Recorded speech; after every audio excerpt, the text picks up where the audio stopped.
আমি জানি যে আপনারা অনেকেই আমাদের এই ভূত.com শোনেন, আমাদের ঘটনাগুলো শোনেন। আপনাদের কাছে অনুরোধ, যারা শুনছেন তারা অবশ্যই সাবস্ক্রাইব করে ফেলবেন, কারণ আমরা প্রতি সপ্তাহেই কিছু না কিছু নিয়ে আসি আপনাদের সামনে। যদি আপনারা সাবস্ক্রাইব করেন তাহলে সবসময়ই আপনারা জেনে যাবেন যে আজকে আপনাদের জন্য কোন বিশেষ আয়োজন নিয়ে হাজির হয়েছি আমরা। আমি কথা না বাড়িয়ে সরাসরি ঘটনা শুরু করব। আশা করছি আমি প্রথম থেকে শেষ পর্যন্ত আপনাদের সবাইকে সাথে পাবো। যেভাবে লেখা আছে আমি সেভাবে পড়ছি। ঘটনাটি আমার বড় বোন এবং আম্মুকে কেন্দ্র করে। আসসালামু আলাইকুম রাসেল ভাই, আশা করি ভালো আছেন এবং ভালোর দলেই আছেন। আমি আলিফ, আমি সিলেট সদর থেকে বলছি। সিলেট সদরের কোনো এক এলাকায় আমার বাসা। প্রথমবার ঘটনা লিখছি, কোনো ভুল ত্রুটি হলে ক্ষমা সুন্দর দৃষ্টিতে দেখবেন। আমাদের পরিবারের সদস্য মোট 7 জন।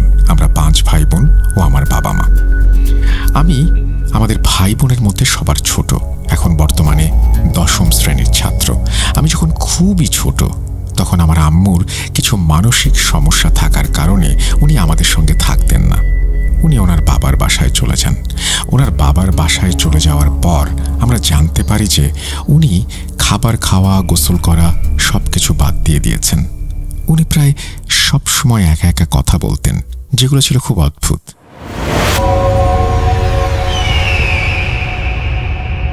আম্মুর সমস্যার কারণে আব্বু একজন কবিরাজের সাহায্য নেন।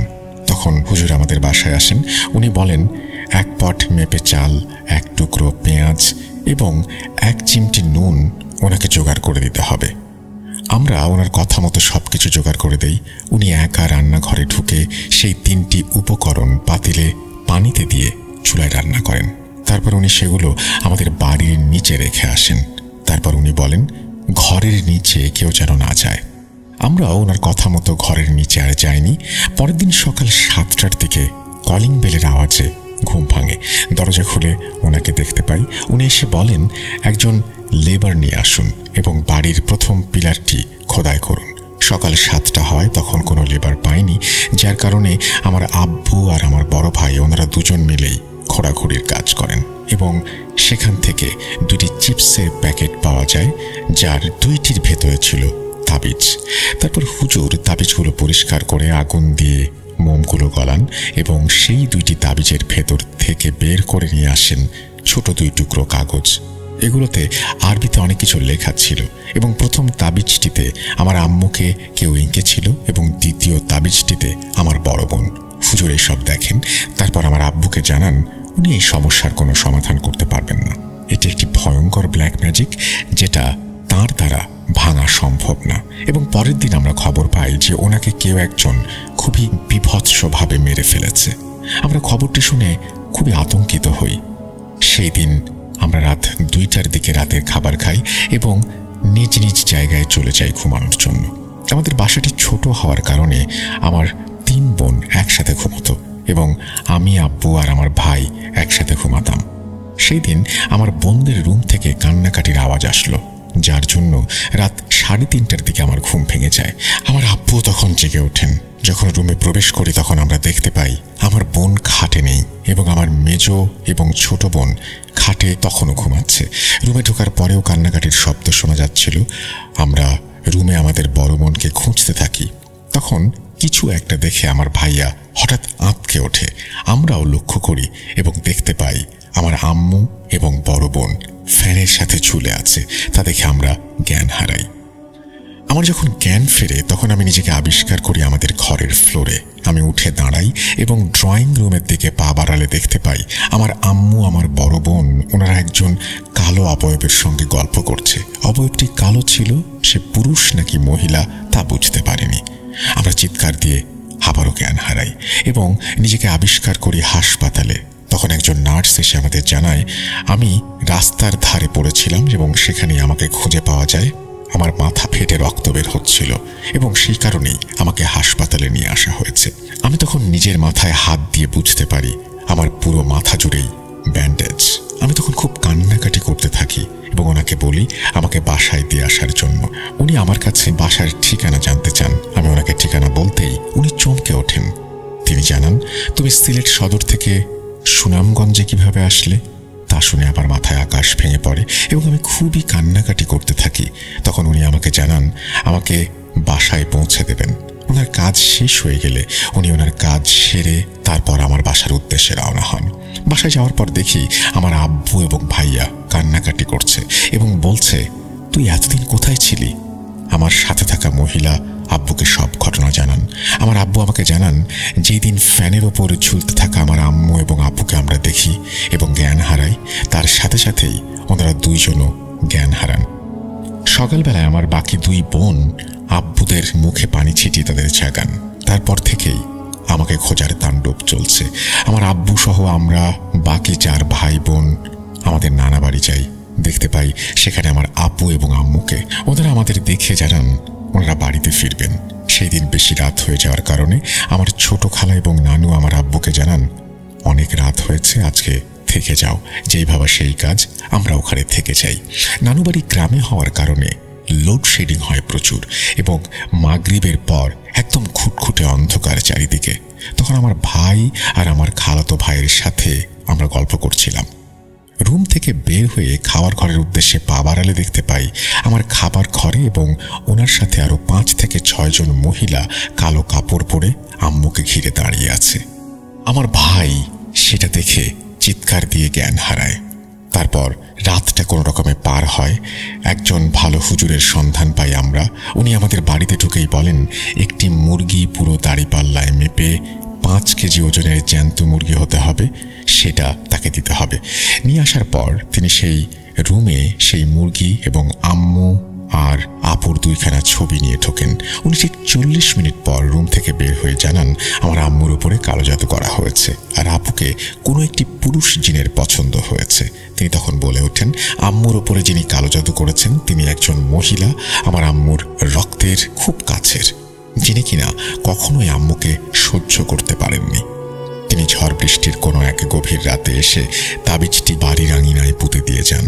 উনি আব্বুকে জানান যে এই কালো জাদু যে করেছে তার সন্ধান পেলে জাদু ভাঙা সম্ভব, নইলে অসম্ভব।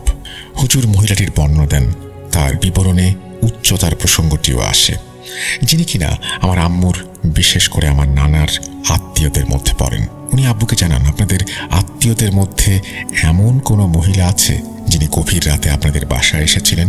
আব্বু তখন না বোধক মাথা নাড়েন। কবিরাজ বলেন, জাদু যদি না ভাঙা যায় আপনার স্ত্রীর জীবনের ঝুঁকি আছে। সেদিন বিকেলে ফোন আসে, খালা আব্বুকে বলেছিলেন আম্মু নাকি কোনো সুপারি গাছ থেকে পড়ে যান এবং কোমরে ব্যথা পান। তা শুনে আব্বু, আমার ছোট চাচা আর আমার ভাই বোন সবাই নানু বাড়িতে ছুটে যান।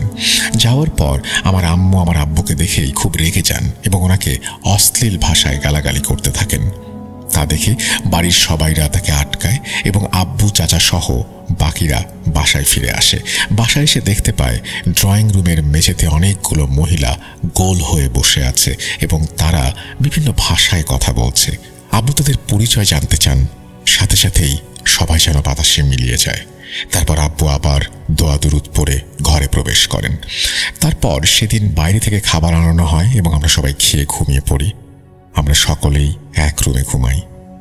সেদিন আমরা সারা রাত শুনতে পাই আমাদের বাসার ছাদে কেউ একজন হাঁটা চলা করছে। হঠাৎ করে বিকট একটা শব্দ হওয়ায় আমাদের সবার ঘুম ভেঙে যায়। শব্দটি মনে হচ্ছিল যে কোনো একটা বিল্ডিং ভূমিকম্পের কারণে ভেঙে পড়ছে এমন। আমরা সবাই উঠে পড়ি। তারপর ফজরের নামাজ পর্যন্ত বসে কাটাই।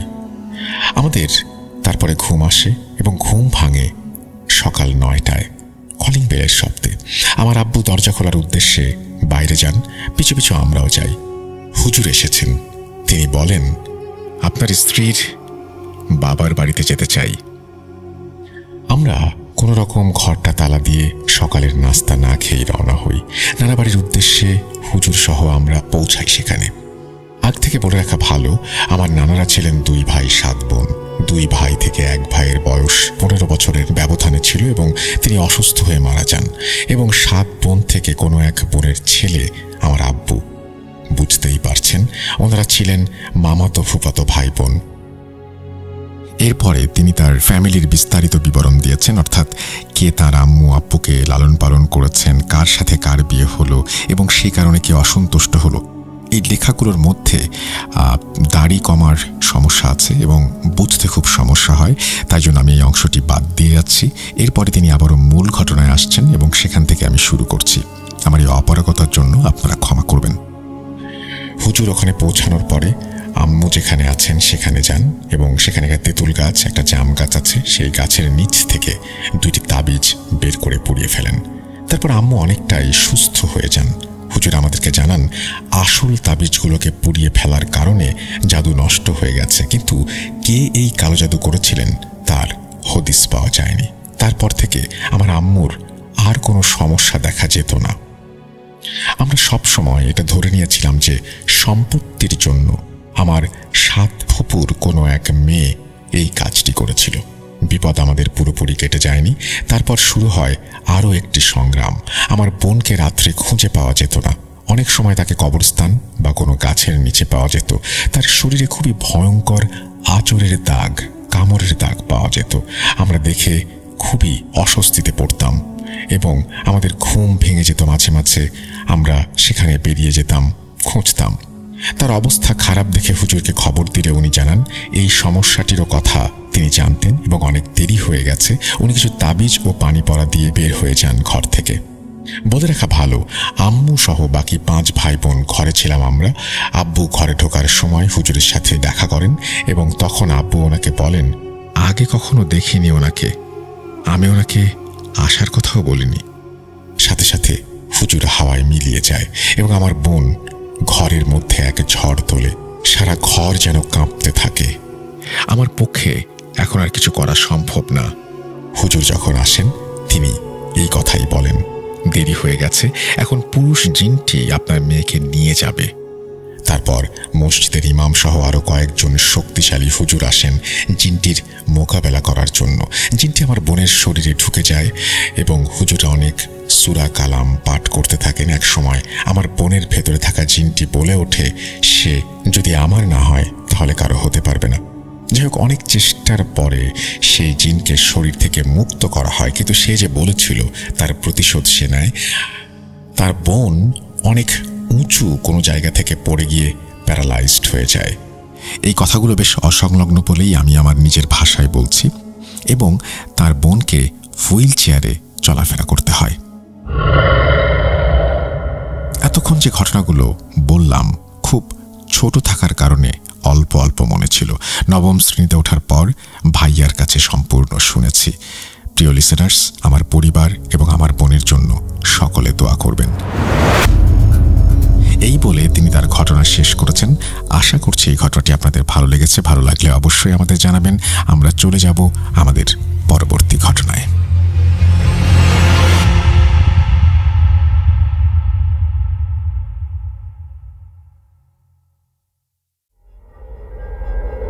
Spirit, be here with me.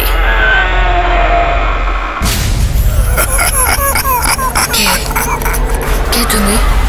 Bhoot.com. The fear returns with Russell.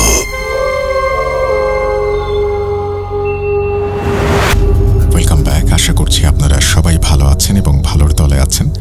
আমিও ভালো আছি এবং ভালোর তলে আছি। পড়ে শোনাচ্ছি আরও একটি ঘটনা। পাঠিয়েছেন সাবিত আলম।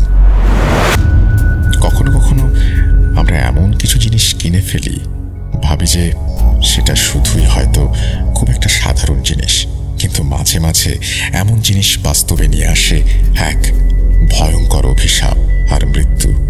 আমি তো শুধু একটি পুরনো আয়নাই কিনেছিলাম। কি এমন অন্যায় করেছিলাম? টাকা দিয়েই তো কিনেছিলাম, যা ছিল খুবই সাধারণ একটা আয়না। কিন্তু যেদিন আয়নাটা আমার ফ্ল্যাটের দেয়ালে ঝুলল, সেদিন থেকেই আমাদের জীবন যেন সম্পূর্ণরূপে পাল্টে গেল।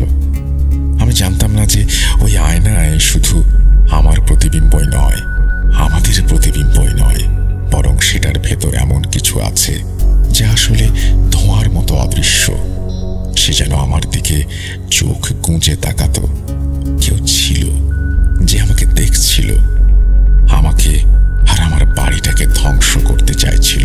ও আমাদের প্রত্যেককে মৃত্যুর দ্বার প্রান্তে ঠেলে দিতে যাচ্ছিল।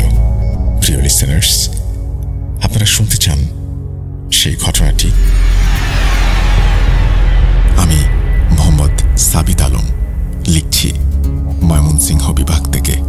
আজ আমি আবারও নতুন একটি ঘটনা নিয়ে আপনাদের সামনে উপস্থিত হয়েছি। আজকের ঘটনাটি আমাকে বলেছেন রাব্বি নামের একজন ভদ্রলোক।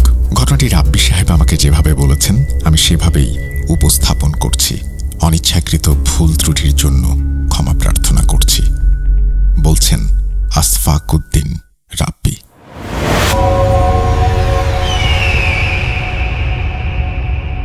আমার মনে আছে আজও সেই সময়টার কথা, যে সময়টার কথা আমি বলছি।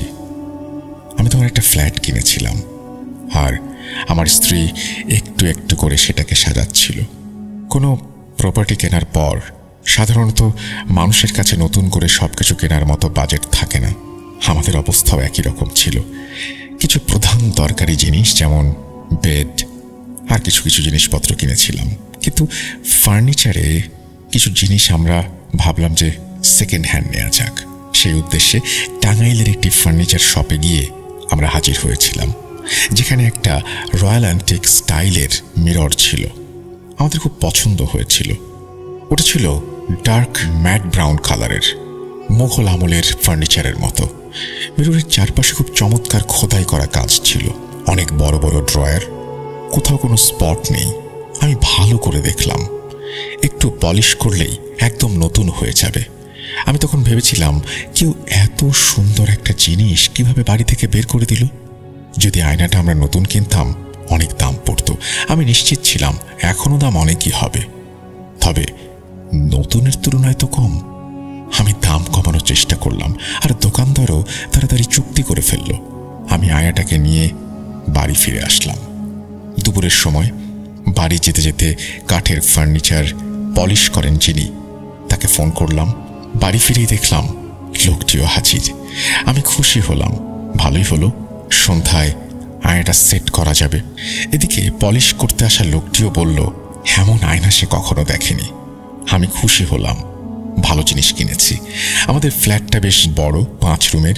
মেইন ডোর থেকে ঢোকার সঙ্গে সঙ্গে বামে ড্রয়িং রুম, তারপর একটা লম্বা করিডোর, এরপর একটা বড় লাউঞ্জ, লাউঞ্জের পাশে ডাইনিং এর জন্য জায়গা, তারপর 3টা বেডরুম, আর করিডোরের শেষে একটা স্টোর রুম, আর স্টোর রুমের পাশেই রান্নাঘর। আমরা ভেবেছিলাম যে আয়না করিডোরে রাখবো। পলিশের কাজ শেষ করতে করতে দেরি হয়ে গেল, বিধায় সেদিন আর আয়নাটাকে লাগানো গেল না। এরপর রবিবার আমি আর আমার ছেলে আয়নাটা ফিট করলাম। আয়নাটা অনেক বড় ছিল, আর পেছনে 3টা হুক দেয়া ছিল। আমরা মেপে নিলাম এবং ড্রিল করা শুরু করলাম। এই ধরনের কাজ সাধারণত আমি বাড়িতে নিজেই করে থাকি। যেই সময় আমি ওপরের একটা হুকের জন্য ড্রিল করছিলাম, সেই সময় হঠাৎ মনে হলো দেয়ালটা যেন একটু কেঁপে উঠল। প্রথমে ভাবলাম ড্রিল মেশিনের জন্য, আবার ড্রিল করা শুরু করলাম, আবারও দেয়ালে কাঁপন। আমি যেন অনুভব করছিলাম ভূমিকম্প হচ্ছে, কিন্তু আমি ফিল করতে লাগলাম যে দেয়ালটাই শুধু কাঁপছে। যেখানে আমি ড্রিল করছিলাম সেই জায়গাটায়, বাকি জায়গাগুলোতে কোনো সমস্যা নেই। আমি আমার মনের ভুল ভেবে বিষয়টাকে তেমন পাত্তা দিলাম না। আমি তো প্রথমবার এই কাজ করছি না, এর আগে টিভিটাও সেট করেছি আমি। আমার জন্য এই কাজটি নতুন নয়। কিছুক্ষণ থেমে আমি আবার শুরু করতে চাইলাম। দেয়ালে হাত দিলাম, কাঁপছে না। আমার ছেলে কাছে দাঁড়িয়েছিল, হয়তো আমার মনের অবস্থা সে বুঝে ফেলেছিল। সে আমার হাত থেকে ড্রিল মেশিনটা নিয়ে বলল, আমি একটু চেষ্টা করে দেখি। ছেলেটা মেশিনটা নিয়ে ড্রিল করা শুরু করলো। হঠাৎ এক ঝটকায় মেশিনটা পেছনে সরিয়ে বলল, এই দেয়ালটা তো কাঁপছে আব্বু। আমি দেয়ালটা ভালোভাবে দেখলাম। ওদিকে কোনো পিলার ছিল না, কংক্রিটের মতো শক্ত বস্তু। আমি বললাম, চল আমরা অন্য জায়গায় চেষ্টা করি। আমরা জায়গা বদল করলাম, নতুনভাবে মাপ নিলাম, তবুও অবস্থার কোনো পরিবর্তন হলো না। আমি আমার ছেলের দিকে তাকিয়ে রইলাম, তারপর আল্লাহর নাম নিয়ে আবারও কাজ শুরু করলাম। আমি নিশ্চিত ছিলাম একবার ড্রিল করা হয়ে গেলে আর কোনো সমস্যা হবে না। যত যাই হোক, আয়না বসানোর কাজ তো করতেই হবে। আমরা অনেক কিছু এড়িয়ে গিয়ে ড্রিল করাটা শেষ করলাম। যতটা উৎসাহ নিয়ে আমরা ওই আয়নাটি এনেছিলাম, ঠিক ততটাই বিরক্ত লাগছিল সেটা সেট করতে। অনেক কষ্টে দেয়ালে 3টা ছিদ্র করতে পারলাম, এবং একদম অবাক করার মতো ছিল যে ওই আয়নাটি ওই জায়গার সৌন্দর্যকে গুণগতভাবে অনেক বেশি বাড়িয়ে দিয়েছিল। আমাদের বাড়িতে যারাই আসতো তারা আয়নার সামনে না দাঁড়িয়ে থাকতেই পারত না। হ্যাঁ, আমার রুমে যাবার পথে সেই আয়নাটা সেট করেছিলাম। একটা অভ্যাস হয়ে গেল আমার যে বাড়িতে ঢুকলেই আমি চাবি এবং ওয়ালেট সেই আয়নার কনসোলে রাখতাম। এই আয়না আমাদের বাড়িতে আছে তখন তৃতীয় বা চতুর্থ দিন হয়ে গেছে। সেদিন আমি আমার গাড়ির চাবিটা কনসোলে রেখেছিলাম। কিছুক্ষণ পর জরুরি কাজে বাইরে যেতে হবে। যখন সেখানে হাত দিলাম দেখি গাড়ির চাবিটা নেই। আমার ছেলে টিউশনি করতে গেছে। স্ত্রীকে জিজ্ঞেস করলাম, সে বলল সে দেখেনি। আমি ঠিকই মনে করতে পারলাম চাবিটা আমি এখানেই রেখেছিলাম। সব জায়গায় খুঁজে দেখলাম, বুঝতে পারছি না কি হবে। আমি ভাবছিলাম যে এভাবে হঠাৎ করে চাবি হারাতে পারে না। এটা সত্যি আমার জন্য খুব অবাক করা একটা ব্যাপার ছিল। তারপরেও আমি খুঁজতে লাগলাম, পাওয়া গেল না। বাড়িতে আর একটা চাবি ছিল, সেটা পাওয়া গেল। আমি ভাবছিলাম যে এভাবে হঠাৎ করে চাবি হারিয়ে যেতে পারে না। আমাদের বাড়িতে বেশি লোক ছিল না, আমরা তিনজনই ছিলাম। ছেলে সকালে কলেজে, সন্ধ্যায় কোচিংয়ে, আর আমি অফিসে যেতাম। সকাল সকাল কাজে চলে যাওয়াটাই ছিল আমার অভ্যেস। ওয়ালেটটা আমি সন্ধ্যায় অফিস থেকে নিয়ে এখানেই রেখেছিলাম। কিছুক্ষণ পর বাইরে যাব বলে ওয়ালেটটা খুঁজতে গেলাম, কিন্তু সেটা আর খুঁজে পেলাম না।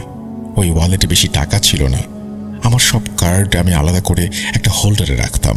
তবুও শেষ পর্যন্ত এই বাড়ি থেকে জিনিসগুলো কোথায় যাচ্ছে, সবকিছু হারাচ্ছে কেন? আমার মনে সন্দেহ হচ্ছিল, হয়তো আমি মনের ভুলে চাবি আর ওয়ালেট অন্য কোথাও রেখে এসেছি। এদিকে যেখানে আয়নার কনসোল ছিল সেখান থেকে একটু দূরে একটা 2 সিটের সোফা ছিল।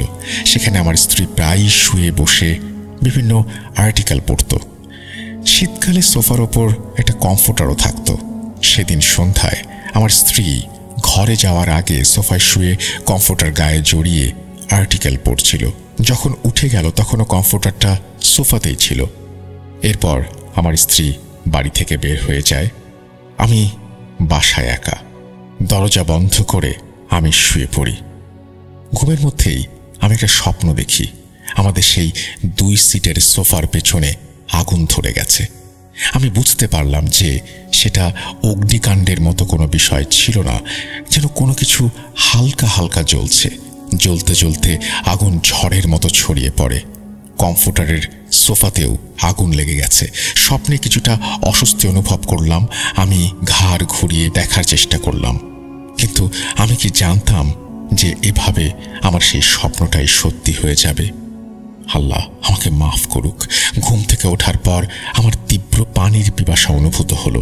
আমি সাইড টেবিলের দিকে হাত বাড়ালাম, পানির বোতলটা নিলাম। পানি কিছুটা কম ছিল। বিছানা থেকে উঠে দরজার দিকে গেলাম। দরজা খুলতেই নাকে পোড়া একটা গন্ধ এলো। চোখ উপরে তুলতেই সেই দৃশ্য, 2 সিটের সোফার পেছন থেকে আগুনের শিখা উঠছে আর কমফোর্টারেও আগুন। মাথা ঘুরে গেল আমার। তবে নিজের ওপর নিয়ন্ত্রণ রাখলাম। দেরি না করে আগুনে পানি ঢালা শুরু করলাম। প্রধান দরজা খুলে চিৎকার দিলাম। নিচের প্রতিবেশীরা আর গার্ড সবাই এসে পৌঁছালো। আল্লাহর রহমতে আমি ঘুম থেকে উঠে গিয়েছিলাম, নয়তো আল্লাহই জানে সেদিন আমার কি হতো। যেভাবে আগুন লেগেছিল মুহূর্তের মধ্যেই তা ছড়িয়ে পড়তো পুরো বাড়িতে। পাশের রুমের সোফাটা, সেখানেও আগুন ধরেছিল। কমফোর্টার ছিঁড়ে ছিটকে গিয়েছিল, কিন্তু কাঠের মোড়াতে কোনো ক্ষতি হয়নি। সেই আয়নাটা একদম আগের মতোই আছে। আপনারা বিশ্বাস করবেন না যে আয়না ঝোলানো দেয়ালটার কোনো কিছুই হয়নি, একটু ক্ষতিও না। আমরা সবাই বেশ ভয় পেয়ে গিয়েছিলাম। আর যারা আমাদের এই অবস্থার জন্য সমবেদনা জানাতে আসলো তারা সবাই বলল, ভাই সত্যিই অবাক করা ব্যাপার। দেয়ালে আগুন একদমই ছিল না, এমনকি একটা দাগও লাগলো না। এদিকে আল্লাহর কাছে কৃতজ্ঞ ছিলাম আমি যে উনি আমাকে বাঁচিয়ে দিয়েছেন। আমরা সবচেয়ে বেশি অবাক হয়েছিলাম এটা ভেবেছে, একটা কাঠের জিনিস, সেটা এত কাছে আছে, সেখানে কোনো আগুন ধরবে না। সোফা এবং যে সমস্ত জিনিস পুড়ে গিয়েছিল সব বাইরে ফেলে দিয়েছিলাম। এরপর মেরামতের কাজ করানো হলো। সঙ্গে সঙ্গে সবাইকে দোয়া করতে বললাম। একটা নজর নামাজ পড়লাম, কারণ এই ফ্ল্যাটটা আমাদের জন্য খুব বড়, বাতাসও ভালো লাগে এখানে। আর আমাদের ভালো লাগতো নিজের জায়গাটা সুন্দর করে সাজাতে। তাই মনে হচ্ছিল হয়তো কারো নজর লেগেছে। কিন্তু মেরামত যখন করাচ্ছিলাম তখন আমার আয়না আর কনসোল এগুলো নিয়ে সন্দেহ তৈরি হয়েছিল। ঠিক সেই সময় হঠাৎ আমার নজর পড়ল আয়নার কাঁচের ওপর। সেখানে নিজের মুখের সঙ্গে একটা অস্পষ্ট ছায়ামূর্তি দেখতে পেলাম। ওই ছায়ামূর্তিটা এমন ছিল যেন চায়ের কেতলির ভাপে পানি ফুটছে আর সেই ভাপ কোনো একটা আকার ধারণ করছে। সেই ধোয়ার মতো ছায়ার চোখ আর ঠোঁট আমি নিজের চোখে দেখলাম, ঠিক যেন আমি আমার সামনে দাঁড়িয়ে আছি। আয়নার ওই মুখমণ্ডলের মধ্যে নাক ছিল না, চুলগুলো এলোমেলো আর বড় ছিল। মুখে ছিল হাসি আর চারপাশে মাকড়সার মতো পা দেখা যাচ্ছিল। আমার চোখের পলকও পড়ছিল না। সবকিছু আমার কাছে খুব বিস্ময়কর ছিল, তবে ভীষণ স্পষ্ট। আমি হলপ করে বলতে পারি যে এটা কোনো স্বপ্ন ছিল না, এটা কোনো হ্যালুসিনেশন না। আমি একেবারে সজ্ঞানেই সবকিছু দেখেছিলাম। আমার মাথা ঘুরে গেল। আমি কি দেখছি কিছুই বুঝতে পারছি না। আমার মুখ থেকে কোনো শব্দই আসলো না। কি রিয়াকশন দিব? বাড়ির ক্লিনাররা তখনও কাজ করছিল, তারা আশেপাশে ঘুরছিল, আর আমি তাদের সামনে এই ভয় পাওয়া অবস্থাটা দেখাতে চাইনি। আমার মাথা গোলমাল হয়ে গিয়েছিল। কিন্তু আমি আমার বউ ছেলেকে বলবো ভেবেও থেমে গেলাম। ভেবেছিলাম ওরা যদি ভয় পায়। আমি কোনো হরর স্টোরি শুনতাম না, দেখতামও না। ওগুলো আমার মাথার মধ্যে কখনো কাজও করতো না। আমি জানতাম যা দেখেছি সেটা সত্যি। বেশি ভয় লাগছিল কে জানে এই ফ্ল্যাটে আগেও কোনো কিছু ছিল কিনা, কারণ এত বড় বাড়ি আর দামটাও বেশ কম। কি জানি এই ঘটনার 2-3 দিন পর আমার স্ত্রী এক অদ্ভুত কথা বলে আমাকে। সে বলে সকালবেলা কাজ করার সাথে সাথে কখনো সূরা ইয়াসিন, কখনো সূরা রহমান টিভিতে চালিয়ে রাখত সে। এবং আমরা যখন শিফট হয়েছি কাজের চাপে, এতদিন অনেক বেশি কাজের চাপেই কিছু জিনিস ঠিক মতো করতে চেয়েও করে উঠতে পারেনি, তাই এখনো স্বাভাবিক রুটিনে ফিরতে পারেনি। একদিন চা খেতে খেতে সে আমাকে বলল, টিভি চেক করো। আমি জিজ্ঞেস করলাম, কেন, টিভি কি হয়েছে? আমাদের লাউঞ্জে লাগানো টিভিটা একদম নতুন মডেলের। আমি টিভিটা কিনেছিলাম 1 বছরও হয়নি। ভিডিও চালু থাকলে স্ক্রিন বন্ধ হয় না যতক্ষণ না সিগন্যাল চলে যায়, বরং এর জায়গায় ওয়ালপেপার চলে আসে। আর পুরো টেলিভিশনের মতো কোনো স্ট্যাটিক স্ক্রিনের আওয়াজও হয় না। আমার বউ বলল, সকালে আমি টিভিতে ইউটিউব চালিয়েছি, সূরা ইয়াসিনে ক্লিক করে রিমোট একপাশে রেখে দিয়েছিলাম। তারপর ঘুরে কিচেনে কাজ করতে লাগলাম। হঠাৎ খুব জোরে একটা নয়েজ হতে শুরু করলো এবং টিভির পর্দায় দানাদানা, অর্থাৎ সেই স্ট্যাটিক স্ক্রিন। আমি কানেকশন চেক করলাম, সবকিছু ঠিক ছিল। কিন্তু আমি একটা জিনিস লক্ষ্য করলাম, যখনই অন্য কোনো ভিডিও চালাতাম তখনই সেটা প্লে হচ্ছিল, কিন্তু যেই কোরআন চালাতে চাইলাম কিছুতেই কাজ করছিল না। আমি বললাম, কিছুদিন টিভি ব্যবহার করো না, দেখি কি করা যায়। আমার বউ বলল, এটা কোনো সমাধান নয়। আমি বললাম, আপাতত এটাই আমার কাছে সমাধান মনে হচ্ছে। এর কিছুদিন পর আমি একটা জিনিস লক্ষ্য করলাম যেটা খুবই অদ্ভুত। আমার স্ত্রী একদিন আমাকে বলল, ওর মোবাইল সাইলেন্ট থাকলেও রিংটোন বাজে। আমি আমার মোবাইল তুলে চেক করলাম, আমার মোবাইলেও একই সমস্যা হচ্ছে। তখন একটু সন্দেহ হলো। মোবাইল নিয়ে ফ্ল্যাট থেকে বের হয়ে এলাম। ফ্ল্যাটের বাইরে আসতেই সবকিছু ঠিকঠাক হয়ে গেল। সিম কাজ করছিল না, এখন কাজ করছে। আবারও ফ্ল্যাটে ঢুকলাম, ততক্ষণে আবারও সিম নিয়ে সমস্যা হলো। এরপর একদিন আমি অফিসে ছিলাম, আমার বউকে কাজের জন্য বাইরে যেতে হয়েছিল। ও গেট বন্ধ করে বাইরে চলে গিয়েছিল।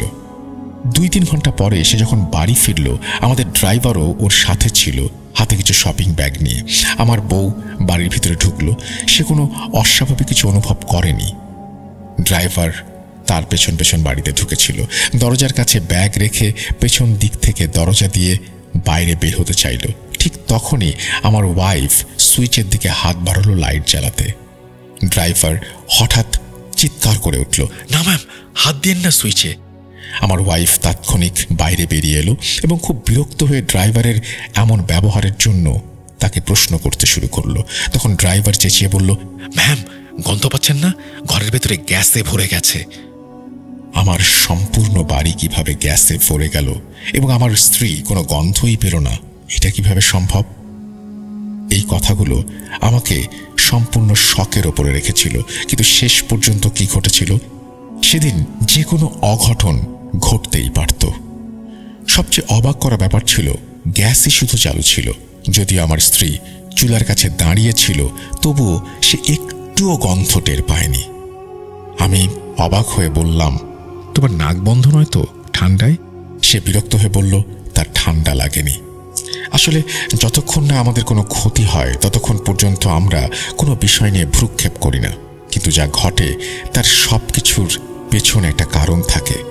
এবার ধর্মীয় লাইনের কাউকে খুঁজছিলাম এই বিষয়ে কথা বলার জন্য, ফ্ল্যাটটা চেক করানোর জন্য, আসল সমস্যা কোথায় সেটা বোঝার জন্য। আমি নিজেই আয়নার ভেতরে 3 বার ধোঁয়া উঠতে দেখেছি। ওই ধোঁয়াটাকে একটা মানব আকৃতি ধারণ করতে দেখেছি। আমার যতটুকু মনে পড়ে যে ছায়াটার মানব আকৃতিটা ছিল বহু পুরাতন যুগের মানুষের মতো, আর অবয়বটা চুল থেকে গলা পর্যন্ত দেখা যায়। ওই অস্তিত্বের কোনো শরীর আমি দেখতে পাইনি। কনসোল বা কাঠের কাছে আর কেউ কোনো কিছু দেখেনি। আর এই জায়গা ছাড়া সম্পূর্ণ বাড়িতেই আমরা কোথাও কোনো কিছু অনুভবও করিনি। মানে কাঠের কোনো জিনিস থেকে বা আয়নার কাছে ধোঁয়া উঠছিল, ওই ধোঁয়া আয়নার ফ্রেম থেকে বের হয়ে বাতাসে মিলিয়ে যাচ্ছিল। আমার মনে হলো যা কিছু আছে সেটাই আয়নার থেকে আলাদা নয়, কিন্তু আমি নিজের থেকে কোনো কিছু করতেও চাইছিলাম না। কিছু করলে হিতে বিপরীত হতে পারে। এদিকে হুজুর দেশে ছিলেন না, সুতরাং অপেক্ষা করা ছাড়া কোনো উপায় নেই। প্রায় 1 সপ্তাহ পর হুজুর দেশে ফিরে এলেন, আর উনি ফিরে এসেই আমাকে সময় দিলেন। আমি ওনাকে আমার ফ্ল্যাটটা দেখাতে নিয়ে গেলাম। বিশ্বাস করুন, আমি ওনাকে এই ধোঁয়া ওই আয়নার ব্যাপারে কিছু বলিনি। উনি বাড়িতে ঢুকলেন, সোজা এগিয়ে গেলেন। কিছুক্ষণ চুপ থেকে উনি আয়নাটা ভালো করে দেখলেন, এক এক করে ড্রয়ারগুলো খুললেন, চেক করলেন। তারপর উনি বললেন, এটা আপনি কোত্থেকে এনেছেন? সেকেন্ড হ্যান্ড কিনেছি। এক্ষুনি এটা ঘর থেকে বের করে দিন। দাঁড়ান, আগে একটা মোটা চাদর নিয়ে আসুন, আয়নাটাকে ঢেকে দিন। কেউ এই আয়নার দিকে তাকাবেন না। আমি তাড়াতাড়ি আলমারি থেকে মোটা একটা চাদর নিয়ে এসে আয়নাটা ঢেকে দিলাম। আমি নিজেও মনে মনে জানতাম যে এই আয়নাই মূল সমস্যার কারণ। আমি হুজুরকে বললাম, হুজুর, এটা পুড়িয়ে ফেলি। আমার কথা শুনে উনি আমার হাত ধরে আমাকে ফ্ল্যাট থেকে বের করে আনলেন। উনি কিছুতেই আর ফ্ল্যাটের ভেতর যেতে চাইছিলেন না। আমাকে জোর করে বাইরে নিয়ে এসে উনি বললেন, যেভাবেই চেষ্টা করেন না কেন, দূর দূরান্তে কোথাও ফেলে দেন, লাভ নেই, কারণ এটা আপনার পরিবারের সাথে জুড়ে গেছে। আমি কিছু উপায় করেছি, সেই অনুযায়ী কাজ করেন। আমি একটা নির্দিষ্ট জায়গার কথা বলছি, আপনি আয়নাটাকে সেখানে গিয়ে ফেলে আসেন। এসব কাজ অনেক কঠিন, অনেক কষ্ট হবে। যখন কাজটি করবেন পেছনে অনেক কিছু শুনতে পারবেন, কিন্তু তাকাবেন না। হুজুরের কথা শুনে আমি স্তব্ধ হয়ে গেলাম। আমার মতো ভীতু মানুষ এত কিছু কিভাবে করবে? আয়নাটা নামানোর সময় এতটাই গরম ছিল, মনে হচ্ছিল আগুনে পুড়ছে। ওটা নামিয়ে নিচে আনা হলো, গাড়িতে রাখা হলো। আয়নাটা এতই গরম ছিল যে হাতটাও যেন পুড়ে যাচ্ছে। আমরা আয়নাটা নামিয়ে আয়নায় তাবিজ জুড়ে দিলাম আর মাটি খুঁড়তে লাগলাম, ঠিক যেভাবে হুজুরও বলেছিল। হুজুর তখন আমার পাশেই ছিলেন। উনি আমাকে হেফাজত করার জন্য একটা তাবিজ দিয়েছিলেন। যাই হোক, সংক্ষেপে বলতে গেলে কোনো না কোনোভাবে আমি কাজটা শেষ করলাম। বেশ কিছু ঝামেলাও হয়েছিল মাঝামাঝি, কিন্তু আমি এতটাই দুর্বল আর ক্লান্ত হয়ে গিয়েছিলাম, আমার শরীর কাঁপছিল। বাড়ি এসে বিছানায় এমনভাবে শুয়ে পড়লাম যে ওঠার আর শক্তি পাচ্ছিলাম না। হুজুর আমাদের ফ্ল্যাটের চারিদিকেই একটা তাবিজ করে বেঁধে দিয়েছিলেন। হুজুর 3 দিন আমাদের বাড়িতেই ছিলেন। 3 দিন ধরে আমার ফ্ল্যাটে কোরআন খতম চলছিল। তারপর উনি বললেন, এই আয়না এমন এক বাড়ি থেকে এসেছে যেখানে এটার মাধ্যমে জাদু করা হতো, আর তারও আগে যেখানে এই আয়না ছিল সেই বাড়িতে এই আয়নার মাধ্যমে কালো জিনদের ডাকা হতো। এটা একটা মাধ্যম মানুষ ও জিন জাতির মধ্যকার। আয়নার মাধ্যমে খুব সহজেই একটি জিন একটি পরিবারে ঢুকে পড়তে পারে। এই জন্য আপনি খেয়াল করবেন যে বাড়ির গুরুজনেরা আমাদের আয়না দেখতে খুব একটা উৎসাহিত করতো না, অনেক সময় অনুমতিও দিত না। পুরনো দিনে বাড়িতে যদি আয়না থাকতো, একটাই থাকতো সম্পূর্ণ বাড়িতে। আজকালকার মতো প্রতিটি ঘর, প্রতিটি দেয়ালে নয়। যাই হোক, ওই বাড়ির লোকজন যারা ওই আয়নার মাধ্যমে জাদু করেছিল, তারা আয়নাটা বাইরে ফেলে দিয়েছিল। তারপর সেটা আবার মার্কেটে বিক্রি করা হলো। হয়তো তারা ঝামেলা এড়াতে চেয়েছিলেন। হুজুরের কথা শুনে আমি নিশ্চিত হয়ে গেলাম আমি যা দেখেছিলাম সেটা ভুল ছিল না। যাই হোক, ওই আয়নায় আমি কি দেখেছি, কালো ধোয়ার মতো, এবং সেই জিনগুলো খুবই বিপজ্জনক হয় সেটাও বুঝতে পেরেছি। আয়নাটা নাকি আমাদের বাড়িতে আনার পর থেকেই এই জিনগুলো জাগ্রত হয়ে উঠেছিল। যেই উদ্দেশ্যে ওদের আয়নার মাধ্যমে কোনো বাড়িতে পাঠানো হয়েছিল, বাড়ির সবকিছু শেষ করাটাই ছিল সেই উদ্দেশ্য, কোনো এক পরিবারকে ধ্বংস করে ফেলা। হুজুর বললেন, এই আয়নার জন্যই আপনার বাড়িতে এমন অনেক ঘটনা ঘটেছে। ওরা আপনার ক্ষতি করার জন্য সর্বরকম চেষ্টা করেছে, কিন্তু ধন্যবাদ দিতে হবে আল্লাহকে যে আপনাদের হেফাজত করেছে। আর আমি ওই আয়নাটাকে তাবিজে লাগিয়ে পুঁতে দেওয়ার মাধ্যমে নজর থেকে অদৃশ্য করেছি। প্রথমত, সেটা আর কেউ দেখতে পাবে না। কেন বললাম দেখতে পাবে না? আয়নায় বন্দি শয়তানেরা যে কোনো ধোঁকার মাধ্যমে মানুষের নজর এই আয়নার দিকে নিয়ে আসতে পারে, কিন্তু তাবিজের শক্তির কারণে তা আর পারবে না। আর দ্বিতীয়ত, যতক্ষণ পর্যন্ত তাবিজটা ওখানে থাকবে, কেউ ওই আয়নাটা ছুঁতেও পারবে না। এরপর থেকে আমাদের বাসায় আর কোনো ঝামেলা হয়নি। এটা আমার জীবনের একটা অন্যতম ঘটনা যা এখনো আমাকে তাড়িয়ে বেড়ায়। তারপর থেকে কোনো ফার্নিচার মার্কেটের সামনে দিয়ে যেতেও আমার ভয় লাগতো, এবং বিশ্বাস করুন, অনেক দিন পর্যন্ত আমি আয়নায় তাকাতে পারিনি। তো এই ছিল আপনাদের জন্য আজকের ঘটনা। পাঠিয়েছেন এই ঘটনাটি সাবিত আলম। যদি ভালো লাগে অবশ্যই আমাদের জানাবেন। যারা এখনো চ্যানেলটি সাবস্ক্রাইব করেননি তারা অনুগ্রহপূর্বক সাবস্ক্রাইব করবেন। সামনে আমরা আরও বড় কিছু করার প্ল্যান করছি, সুতরাং আপনাদের সাপোর্টটা খুব বেশি দরকার। আর সেই সাথে এখন আমরা চলে যাচ্ছি আমাদের পরের ঘটনায়, যে ঘটনাগুলো হয়তো আপনারা আগেও শুনেছেন বা কখনো শুনেননি, অথবা বারবার শুনতে যাবেন। চলুন শুরু করা যাক।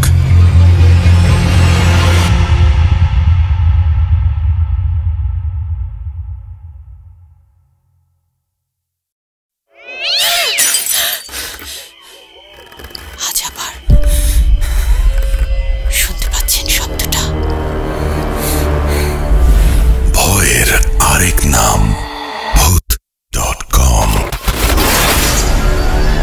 with Russell। আরও একবার আপনাদের সবাইকে স্বাগত জানাচ্ছি। আমি রাসেল। আশা করছি আপনারা সবাই ভালো আছেন, ভালোর দলে আছেন। আমিও আলহামদুলিল্লাহ ভালো আছি, ভালোর দলে আছি। আর এখন যেটা করব সেটা হচ্ছে সরাসরি ঘটনায় চলে যাব। আশা করছি আমাদের আজকের এপিসোডটি আপনাদের ভালো লাগছে। ঈদ তো চরম গেল, এবং ঈদের মধ্যে আমরা চেষ্টা করেছি আপনাদেরকে যতটুকু পারি আনন্দ দিতে। আজকেও তার ব্যতিক্রম হবে না, আজকেও আনন্দ দিয়ে যাব এবং তার কমতে হবে না আশা করছি। চলুন আমরা পরবর্তী ঘটনায় চলে যাই, এবং ঘটনাটি যেভাবে লেখা আছে আমি চেষ্টা করছি সেভাবেই আপনাদেরকে পড়ে শোনাতে। আসসালামু আলাইকুম রাসেল ভাইয়া। ওয়ালাইকুম সালাম। কেমন আছেন জিজ্ঞেস করব না, কারণ আমি জানি আপনি সবসময় ভালোর দলে। আমি নাজিফা, আমি রাজবাড়িতে থাকি, তাই স্টুডিও দেশে ঘটনা বলা আমার পক্ষে সম্ভব না। যদি ঘটনাটি সিলেক্টেড হয় তাহলে পড়ে শোনাবেন। ঘটনাটা আমার ভাবির কাছ থেকে নেয়া। নিজে ও আত্মীয় স্বজনদের নিয়ে আমার কাছে অনেক ঘটনা আছে। আমি সরাসরি ঘটনায় চলে যাচ্ছি। আমার বাসা রাজবাড়ির 30 নং বেড়াভাঙা মসজিদের পাশে। আমার বাসায় 3 বছর হলো উঠেছি। বলে রাখা ভালো, আমার হাজব্যান্ড, 2 বাচ্চা, শ্বশুর শাশুড়িকে নিয়ে আমি থাকি। আমি অনেকবারই এই অলৌকিক শক্তির মুখোমুখি হয়েছি এবং এখনো হচ্ছি, যার কোনো ব্যাখ্যা আমি জানি না। আমিও আমার পরিবার এই ব্যাখ্যা হয়তো কখনোই দিতে পারবো না। প্রথম ঘটনা।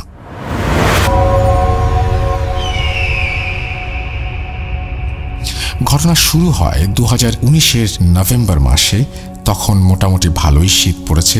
আমার হাজব্যান্ড চাকরির সুবাদে ঢাকায় যায়। আমার শ্বশুরের সাথে ফজরের আজানের আগে বাসা থেকে বের হয়ে যায়। তখন আমি তাদের এগিয়ে দিয়ে দরজা চাপিয়ে শুয়ে পড়ি, কারণ আজান হতে আরও দেরি আছে। ছোট বাচ্চা কান্না করছিল। এমন সময় আমি বাচ্চার দিকে মুখ ফিরে আছি। হঠাৎ আমার হাত ধরে কেউ হ্যাঁচকা টান দেওয়ার মতো কিছু একটা করলো, এরকম অনুভব করলাম। আমি পেছন ফিরে দেখি আমার শাশুড়ি, এবং তার চোখগুলো কেমন যেন জ্বলছে। সে আমাকে বলছে, ঘর থেকে বের হও, বাইরে চলো, কথা আছে।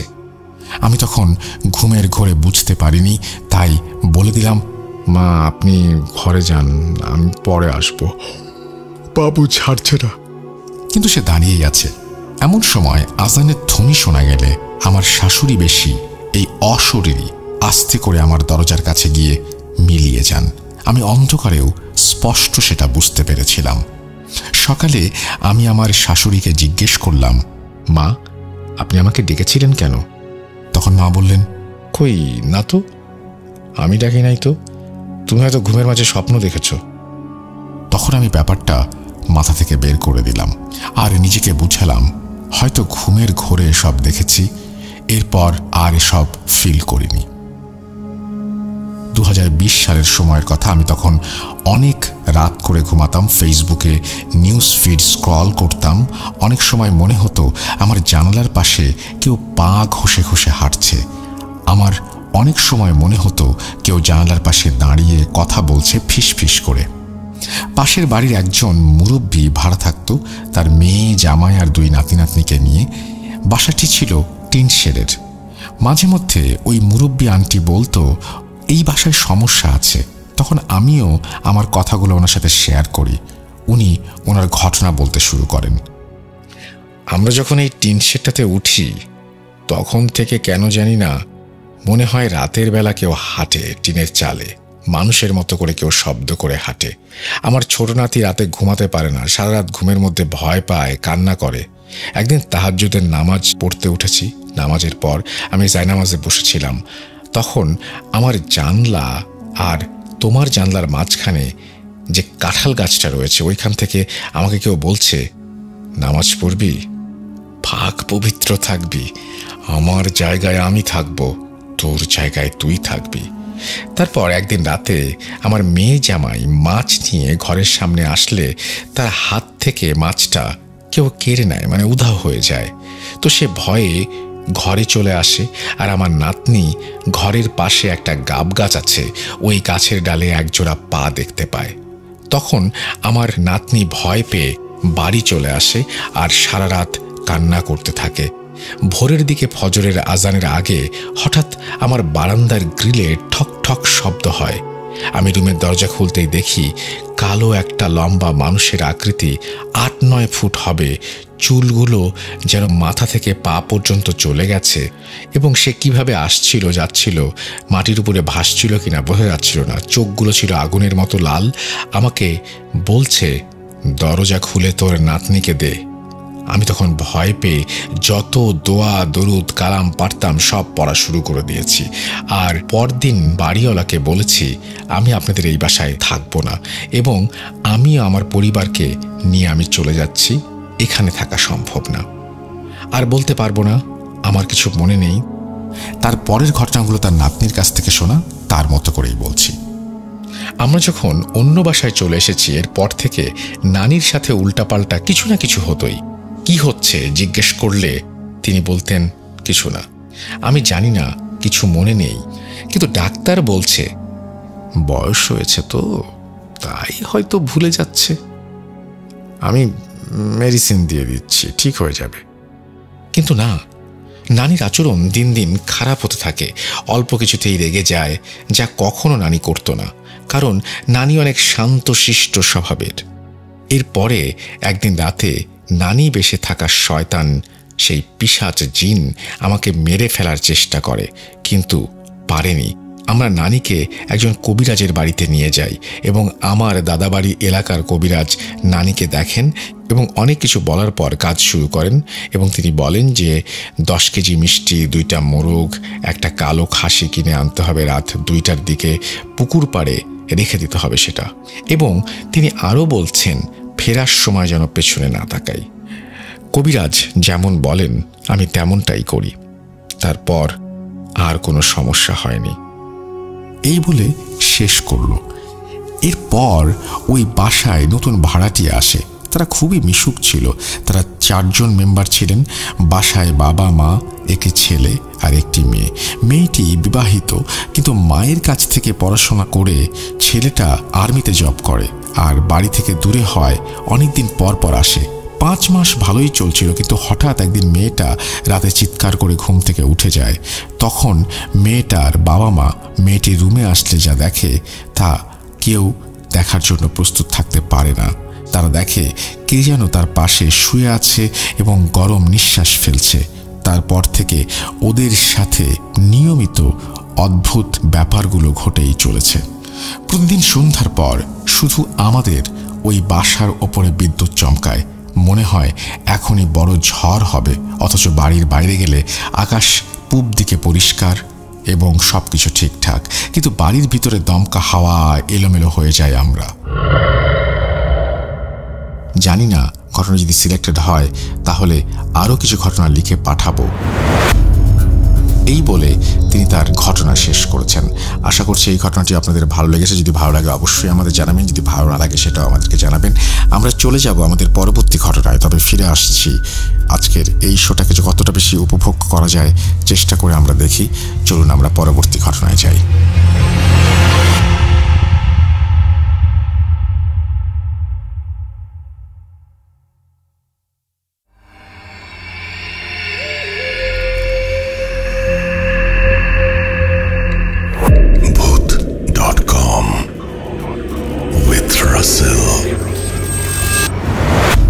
Welcome back. আপনাদের সবাইকে পবিত্র ঈদ উল আজহার শুভেচ্ছা। আশা করছি আপনারা সবাই ভালো আছেন, ভালোর দলে আছেন। আমরা কথা না বাড়িয়ে পরবর্তী ঘটনায় যেতে চাই, তবে তার আগে শেয়ার করতে চাই আমাদের ইমেল অ্যাড্রেস। আমাদের ইমেল অ্যাড্রেস russell.booth.com@gmail.com। আপনার নাম, ঠিকানা এবং ফোন নাম্বার সহ আপনার জীবনে ঘটে যাওয়া বা আপনার জানা সেরা ঘটনা লিখে পাঠিয়ে দিন আমাদের কাছে। russellbooth.com ইউটিউব চ্যানেলটি সাবস্ক্রাইব করুন আর কানেক্ট থাকুন আমাদের সাথে সব সময়। যেভাবে লেখা আছে আমি সেভাবেই পড়ছি। আসসালামু আলাইকুম রাসেল ভাই ও প্রিয় লিসেনার্স। ওয়ালাইকুম সালাম। তিনি লিখছেন, আশা করি আল্লাহর রহমতে ভালো আছেন। ভূত.com-এ এটা আমার প্রথম ঘটনা, আশা করি ভালো লাগবে। ভেবেছিলাম আমিও অডিও রেকর্ড করে পাঠাবো, কিন্তু আপনার মুখ থেকে ঘটনা শুনে তারপরে তিনি বলেছেন আরও অনেক কিছু, এবং তারপরে তিনি বলছেন ঘটনাটি আমার ওয়াইফের সাথে ঘটে যাওয়া এবং 100% সত্যি ঘটনা। ঘটনার সময় 2018 সালের শেষ দিকে। আমি বরিশালের পটুয়াখালী জেলার রাঙ্গুনিয়ার কোনো এক গ্রাম থেকে বলছি। আমাদের সাথে যে ঘটনাটি ঘটে রাঙ্গাবালির এক সাগরের তীরে। রাসেল ভাই, ঘটনায় যে কটা নাম উল্লেখ করা হয়েছে সবগুলো নামই ছদ্ম। বলে রাখি রাসেল ভাই, আমি আমার মায়ের অনিচ্ছায় স্রেফ বিয়ে করে ফেলি। বিয়ের পরে আমি আমার বউকে দেশের বাড়ি বরিশালে নিয়ে যাই। সবাই অনেক খুশি ছিল সেদিন।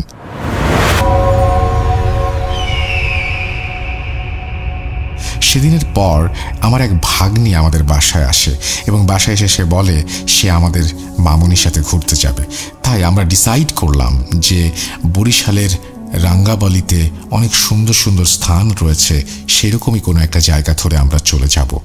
আর আমার নাম রিমান ছদ্মনাম, ভাগ্নি জায়দা আক্তার, নয়ন, ইমরান ও আমার ওয়াইফ শারমিন। যাতায়াতের জন্য আমাদের সাথে ছিল ইঞ্জিন চালিত একটি নৌকা। আমরা বেরিয়ে পড়ি 12টা বাজে। তখন আমাদের প্রায় 3 থেকে 4 ঘন্টা সময় লেগে যায় এবং সমুদ্রে অনেক ঝড় তুফান এবং অনেক বড় বড় ঢেউ ছিল সেদিন। আমাদের ট্রলারটা বেশি বড় বড় ঢেউগুলোর মধ্যে কোনোভাবেই চলতে পারছিল না, তাই আমিও চাই ওদেরকে হেল্প করতে। আমরা অনেকক্ষণ পর্যন্ত ট্রলারটা একটা খালের পাড়ে নিয়ে উপস্থিত হতে পারি। আমরা ভাবছি ছোট খালটা আমরা ট্রলারে করে পার হয়ে যাব। এই কথা ভেবে ভাগ্নি আর ওয়াইফ খালে ঝাঁপ দিয়ে দিল।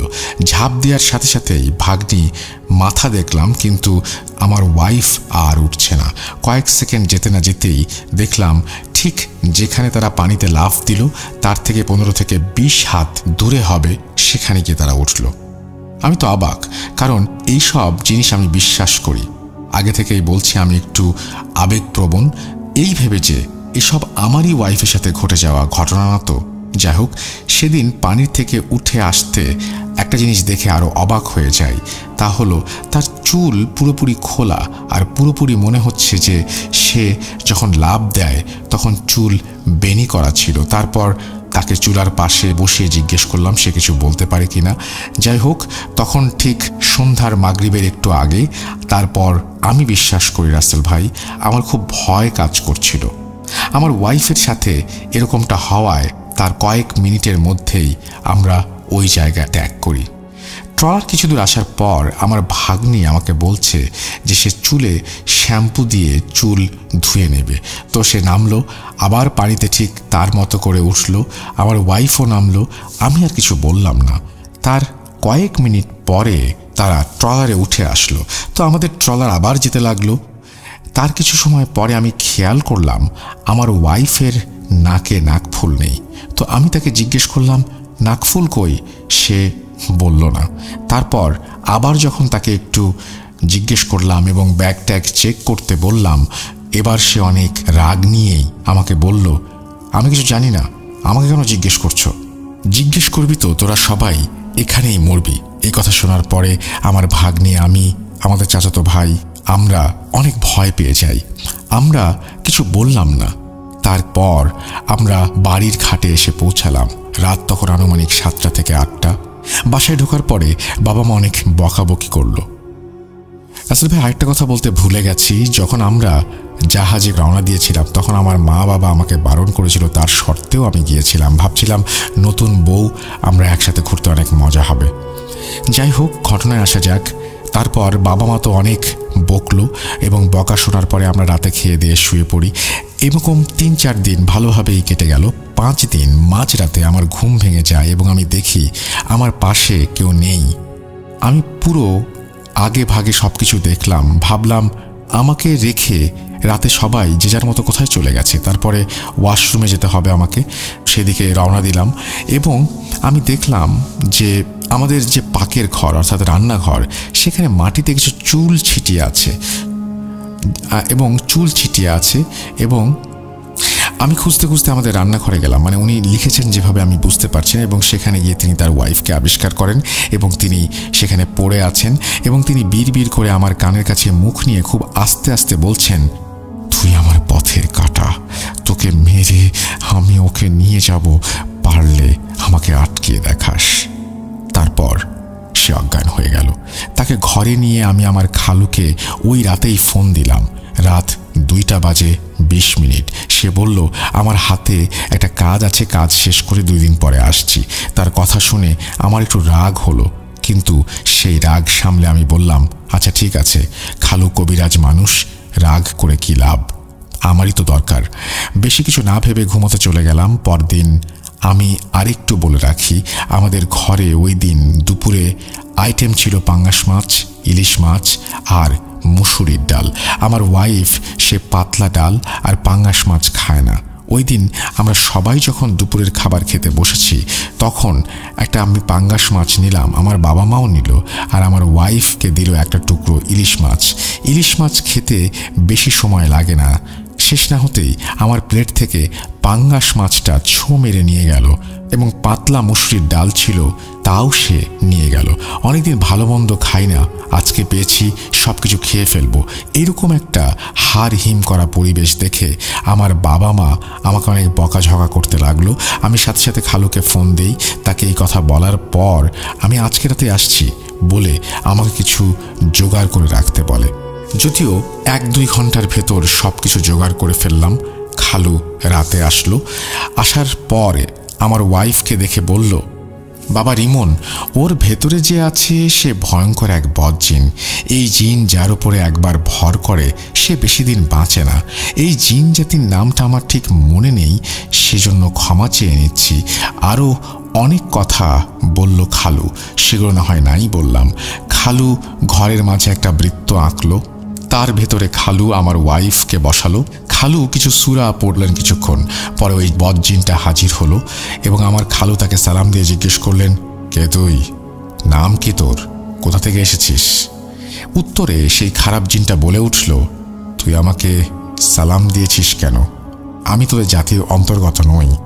এবং তারপরে সে অনেক কথা বলে এবং সে বলে আমার শরীরে লাগে তাই আমি শাস্তি দিবে, তাই আমাকে শাস্তি দেবে।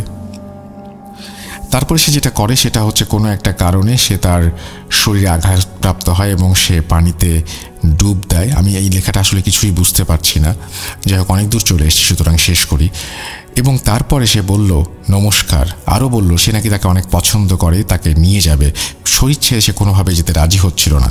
এরকম একটা অবস্থায় দোয়া পড়তে শুরু করলাম যেন সে যেতে রাজি হয়। আমি ওকে ছেড়ে যেতে পারি, তবে আমার কিছু শর্ত আছে, সেগুলো মানলে আমি চলে যাব। খালু জিজ্ঞেস করলো কি শর্ত? সে বলল, আমাকে 10 কেজি মিষ্টি, 3টি কালো 1 দামে কেনা পাঠা তোদের বাড়ির উত্তর দিকে 3 মুখের নদীতে রেখে দিয়ে আসতে হবে, পেছন ফিরে তাকানো যাবে না। যাই হোক, আমরা যেটা করলাম সেটা হচ্ছে যে এই জিনিসপত্রগুলো জোগাড় করলাম 30 বছরের আগে কোনো বাচ্চা কাচ্চা, এবং তারা আরও কিছু কথা বলেছিল। আমি আসলে লেখাটা পড়তে খুবই অস্বস্তি বোধ করছি, তারপরেও পড়ে যাচ্ছি। এবং তিনি বলছেন যে এই যে জিনিসপত্রগুলো তারা চাইলেন সেই জিনিসপত্রগুলো আনতে হবে এবং পেছন ফিরে তাকানো যাবে না। এবং তারপরে তারা আরেকটা ইনস্ট্রাকশন দিল যে ওর 30 বছরের আগে ও যেন কোনো বাচ্চা কাচ্চা নেয়, যদিও বাচ্চা নেয় সেটা নষ্ট হয়ে যাবে। যাই হোক, আমরা এইভাবেই চলতে লাগলো এবং একটা সময় যেটা হলো হুজুরের মাধ্যমে তিনি তার সমাধানও পেয়েছিলেন, সেই কথা তিনি বলতে চাচ্ছেন। এবং তিনি বলছেন যে যেই মেয়েটা এবং তিনি আরও কিছু নিয়মকানুন বলে দেন যে এই মেয়েটা তাকে ডান দিক দিয়ে শুয়াই দিবা। এবং এই কথা বলার সাথে সাথে আমাদের ঘরের সেই সৌর বিদ্যুৎ বাতিগুলো একসাথে সব নিভে গেল, আর চারিদিকে দক্ষিণ দিক থেকে ভয়ঙ্কর আর আমাদের দক্ষিণ দিক থেকে ভয়ঙ্কর মর্মর শব্দ হতে লাগলো, যেন কিছু একটা পড়েছে। কিছু সময় পরে আবার সবকিছু স্বাভাবিক হয়ে গেল। ফাইনালি আল্লাহর অশেষ রহমতে সেই নরপিশাচ জিনটা চলে গেল। তারপরে খালু বলল যে বিপদ কিন্তু এখনো রয়ে গেছে। আমি বললাম কি বিপদ? খালু বলল ওর কথা দেয়া, কিন্তু ও কথা দিয়ে তো কথা রাখে না। এই নরপিশাচগুলো বেঈমান জাতির হয়। ও আবার আসতে পারে। শরীর বন্ধ করতে হবে এবং তাই ওকে গোসল টোসলও করতে হবে। এবং কিছু সূরা টুরা পড়ে খালু তাকে কিছু তিনি বলছেন যে খালু চলে যায় আর বলে যায় যে এগুলো জোগাড় করে রাখতে, এবং সে ফোন দিয়ে আসবে, শারমিনকে গোসল দেবে। আমি তার কথা মতো সব কিছু জোগাড় করে 2 দিন পরে সে আসে, গোসল দেয়া হয়। তারপরেই এরপরেও এই সমস্যার সমাধান হয় নাই। তাই খুব বুক ভরা কষ্টের সাথে জানাতে হচ্ছে যে অজানা কোনো এক কারণে আমাদের মাঝে ডিভোর্স নামের একটা দেয়াল তৈরি হয়। এই ছিল আমার ঘটনা, 100% সত্য। কিন্তু আপনি কিভাবে যেন লিখেছেন, আমার পড়তে একটু অসুবিধাই হয়েছে আসলে, বাট আপনার কোনো দোষ নেই, আপনি আপনার মতো করে লিখেছেন, কিন্তু এটা হয়তো আমারই সীমাবদ্ধতা। যাই হোক, লেখার সময় আপনারা একটু রিভাইজ করে দিলে আমাদের জন্য ভালো হয়। আমরা চলে যাব আমাদের পরবর্তী ঘটনায়।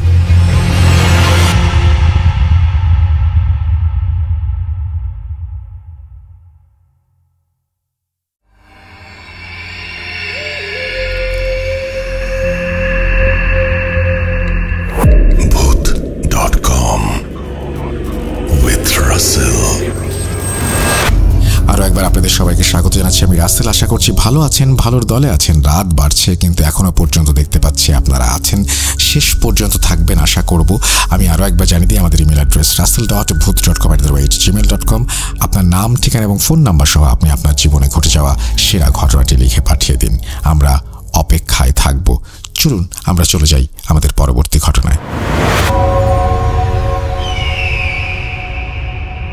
আসসালামু আলাইকুম রাসেল ভাই, আশা করছি ভালো আছেন এবং bhoot.com এর যত লিসেনার আছেন আশা করছি সবাই ভালো আছেন। আমি নাদিম, আমি বর্তমানে ঢাকায় থাকি এবং আমার হোম ডিস্ট্রিক্ট হচ্ছে বরিশালে, এবং ঘটনাটি বরিশালের কোনো একটি সদর উপজেলার ঘটনা, সদর উপজেলার একটি ইউনিয়নের ঘটনা। ইউনিয়নের নামটা আমি সংগত কারণে বলছি না। ঘটনাটির সময়কাল আমার জানা মতে আমি এক বড় ভাইয়ের কাছ থেকে শুনেছিলাম ঘটনাটি, এবং ঘটনাটির সময়কাল 1988 বা 1990 সালের ঘটনা এটি। তো আমি যে এলাকার ঘটনাটি বলছি ওই এলাকাটিতে একটি মাত্র গোরস্থান আছেন, যেটাকে বলা হচ্ছে পাবলিক গোরস্থান আর কি। সবাই পারিবারিক অনেক গোরস্থান আছেন, কিন্তু ওই এলাকাতে একটা মাত্র পাবলিক গোরস্থান আছে। তো ওই জায়গাটার যদি আমি বর্ণনা করতে যাই, জায়গাটার আশেপাশে এখন বাড়িঘর আছে, তখন তেমন কোনো বাড়িঘর ছিল না, একদম শুনশান একটা জায়গায় গোরস্থানটা ছিল। এবং ওই যে ইউনিয়নটার যে মেইন যে রাস্তাটা থাকে, ওই মেইন রাস্তার পাশেই ছিল ওই গোরস্থানটা। এবং গোরস্থানের পাশে তখন এখনো আছে, এবং তখনও একটা মাছের বড় একটা হ্যাচারি ছিল, এবং হ্যাচারির জন্য একটা থাকার জায়গা ছিল। ওই থাকার জায়গাটার দূরত্ব গোরস্থান থেকে 50 থেকে 60 হাত দূরে হয়তো হবে। তো ঘটনায় ফিরে যাই। ঘটনাটি যখন ঘটে একটা ভাইয়ের সাথে ঘটে, ওনাকে আমি মোটামুটি চিনি আর কি। তো উনি একদিন ওই যে ইউনিয়ন ছিলেন, ইউনিয়নে একটা বাজার ছিল, ওই বাজারের ওনার একটা দোকান ছিল। তো উনি দোকান শেষ করে প্রায় 10:30 কি 11টা নাগাদ উনি ওখান থেকে রওনা করেন এবং ওনার ওই বাজার থেকে রওনা করলে ওনার বাসা পর্যন্ত প্রায় 2.5 থেকে 3 কিলোমিটার দূরত্ব হবে। ওই দূরত্বের মাঝামাঝি পর্যায়ে হচ্ছে ওই গোরস্থানটা পড়ে। তো উনি যখন আসতেছিলেন, তো আসার সময় উনি যখন গোরস্থানের সামনে, তখন উনি হঠাৎ করে খেয়াল করতেছেন যে অনেকগুলো লোক, অ্যাজ ইউজুয়াল গোরস্থানে যেভাবে মানে মানুষকে মাটি দিতে আসলে অনেক লোক থাকে, বা ভিতরে লোক থাকে বাইরের লোক থাকে, ওইরকম একটা পরিবেশ। তো উনি যেহেতু ওই এলাকার মধ্যে উনি পরিচিত জানাশোনা লোকজন, তো উনি ওইখানে সাইকেলটা থামান এবং সামনে কয়েকটা লোক দেখতে পান যারা একদম পাঞ্জাবি টাঞ্জাবি পরা, টুপি পরা, এরকম কয়েকজন লোক। তো উনি চিনেন না লোকগুলোকে, কিন্তু উনি সাইকেল থামানোর পর উনি জিজ্ঞাসা করেন যে ভাই কে মারা গেছে। তো ওই লোকগুলো একটা লোকের নাম বলে, যে লোককে উনি চিনেন কিন্তু অত ভালোভাবে চিনেন না, ওনার কাছাকাছিও না, কিন্তু ওই যে এলাকা, ওই এলাকারই লোক উনি। তো উনি যেহেতু ওনাকে মানে মুখের চেনা চিনতেন, তো উনি এই জন্য একটু আফসোস করেন এবং চিন্তা করেন যে ঠিক আছে, যেহেতু লোকটা মারা গেছেন, আমি তাহলে থামি, একটু মাটি দিয়ে লোকটাকে যাই। তো উনি জিজ্ঞেস করেন যে জানাজা হয়েছে কিনা। তো বলল যে হ্যাঁ জানাজা হয়ে গেছে, এখন মাটি দিচ্ছে। তো উনি সাইকেলটা রেখে পাশে গোরস্থানের ভিতরে ঢুকেন। তো গোরস্থানটা এখনো খুব একটা বড় না, এখন হয়তো বা সব মিলিয়ে আমার সঠিক ধারণা নেই, কিন্তু আনুমানিক 70-80টা কবর হতে পারে, তখন হয়তো আরো কম ছিল। তো উনি ভিতরে যাওয়ার পরে উনি দেখছেন যে সবাই যেভাবে একটা মানুষকে মাটি দেওয়া হয়, গোল করে হচ্ছে কবরের চারপাশে সবাই দাঁড়ানো এবং মাটি দেওয়ার প্রস্তুতি নিচ্ছেন, লাশ ভিতরে রাখা হয়েছে। তো উনি যেটা করেন, উনি ভিতরে যান এবং ভিতরে গিয়ে ওই মানুষের যে ভিড় ছিল কবরের চারপাশে, উনি সেখানে দাঁড়ান এবং উনি চিন্তা করছিলেন যে আমি একটু মাটি 1 মুঠ বা 2 মুঠো মাটি দিয়ে যাব কবরে। তো উনি ওইভাবে ওখানে দাঁড়িয়ে থাকেন এবং সুযোগ খুঁজেন যে কখন আসলে একটু মাটি দেওয়ার সুযোগ পাবেন, উনি চলে যাবেন। তো এখন এমন একটা সময় উনি ওই যে কবরের মানে লাশের যে পায়ের পাশটা, ওইখানটাতে উনি দাঁড়ানোর একটা সুযোগ পান এবং উনি ওইখানে যান। ওইখানে যাওয়ার পরে উনি খেয়াল করেন যে মানে লাশের মুখের দিকে তাকিয়ে যে ওই লাশটা উনি হালকা করে একটু হেসে আছে, মানে এরকম একটা অবয়ব মুখের। তো উনি ভাবেন যে আসলে লাশের তো অনেক সময় অনেক মুখ থাকে, কিন্তু বড় করে কোনো হাসি দেয়া এরকম না, হালকা করে একটা হাসির মতো দেয়া। তো উনি ভাবলেন যে লাশের তো অনেক সময় অনেক রকম ভাবে মুখ থাকে বা চেহারা থাকে, হয়তোবা ওনার ওইরকম কোনো একটা বিষয়, উনি বিষয়টা হালকাভাবেই নেয়। এবং উনি যখন নিচু হয়ে মাটিটা ফেলতে যাবেন, উনি তখন মানে মাটি ফেলে যখন উপরে তাকালে উনি দেখতে পারেন যে লাশের পা দুটো সোজা করা, কিন্তু লাশটা উঠে বসে আছে। পা দুটো যেরকম মানে শো অবস্থায় যেরকম পা থাকে ওইরকমই পা ছিল, কিন্তু উঠে বসে আছে। উনি তখন মানে একটু আশ্চর্য হন এবং চারপাশে তাকিয়ে দেখেন যে চারপাশে আসলে কেউ নেই। মানে এতক্ষণ উনি যে মানুষ দেখছিলেন, যে প্রায় 25-30 জন মানুষ ছিল ওখানে, ওরকম কোনো মানে মানুষের কোনো চিহ্নই ওখানে নেই, শুধুমাত্র উনি এবং ওই লাশটা ওরকম ভাবে রাখা ওখানে এবং বসা। লাশটা অ্যাজ ইউজুয়াল মানে চোখ বন্ধ করা, যেরকম থাকে একটা লাশ সাধারণত ওইরকমই, কিন্তু উঠে বসা। তো উনি আসলে প্রচন্ড ভয় পায়।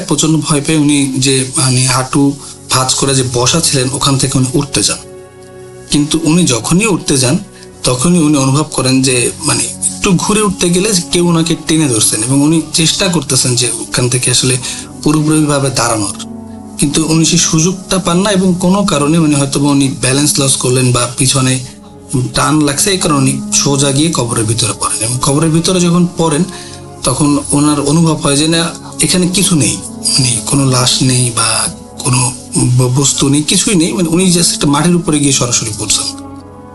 এবং উনি যখন মাটির উপরে গিয়ে পড়ার পরে উনি যখন উপরের দিকে তাকান, উনি তাকালে দেখেন যে উনি যেভাবে ওইখানে বসা ছিলেন, ওই লাশটা ওইভাবে বসা, এবং মানে কাফনের কাপড় পরানো, কিন্তু ওইভাবে বসা, মানে ঠিক ওনার মতো করে এক হাঁটু ভাঁজ করে বসা এবং ওনার দিকে তাকিয়েছিলাম। এমন একটা প্রস্তুতি নেওয়া যে উনি যেরকম মাটি দিতে চাচ্ছিলেন ওনার গায়ে সেরকম মাটি ফেলবেন, এরকম একটা অবস্থা। তো উনি প্রচন্ড ভয় পায় এবং ভয় পাওয়ার সাথে সাথে উনি ওখানে মানে সেন্সলেস হয়ে যায়। তো সেন্সলেস হওয়ার পর ওনার বা ধারণা নেই উনি কতক্ষণ পরে ওনার সেন্স ফিরে পাইছেন, কিন্তু ওনার যখন সেন্স আসে উনি দেখতেছেন যে উনি আসলে ওই কবরের ভিতরে শোয়া এবং ওনার যে চারপাশ সেখানে মানে কোনো মানুষ নাই, এই জন্য মানে কোনো কিছুর কোনো শব্দ নেই, একদম নিশ্চুপ একটা জায়গা। এবং আসলে ওই সময়ে মানে নিশ্চুপ থাকাটাই স্বাভাবিক ওই জায়গাটা।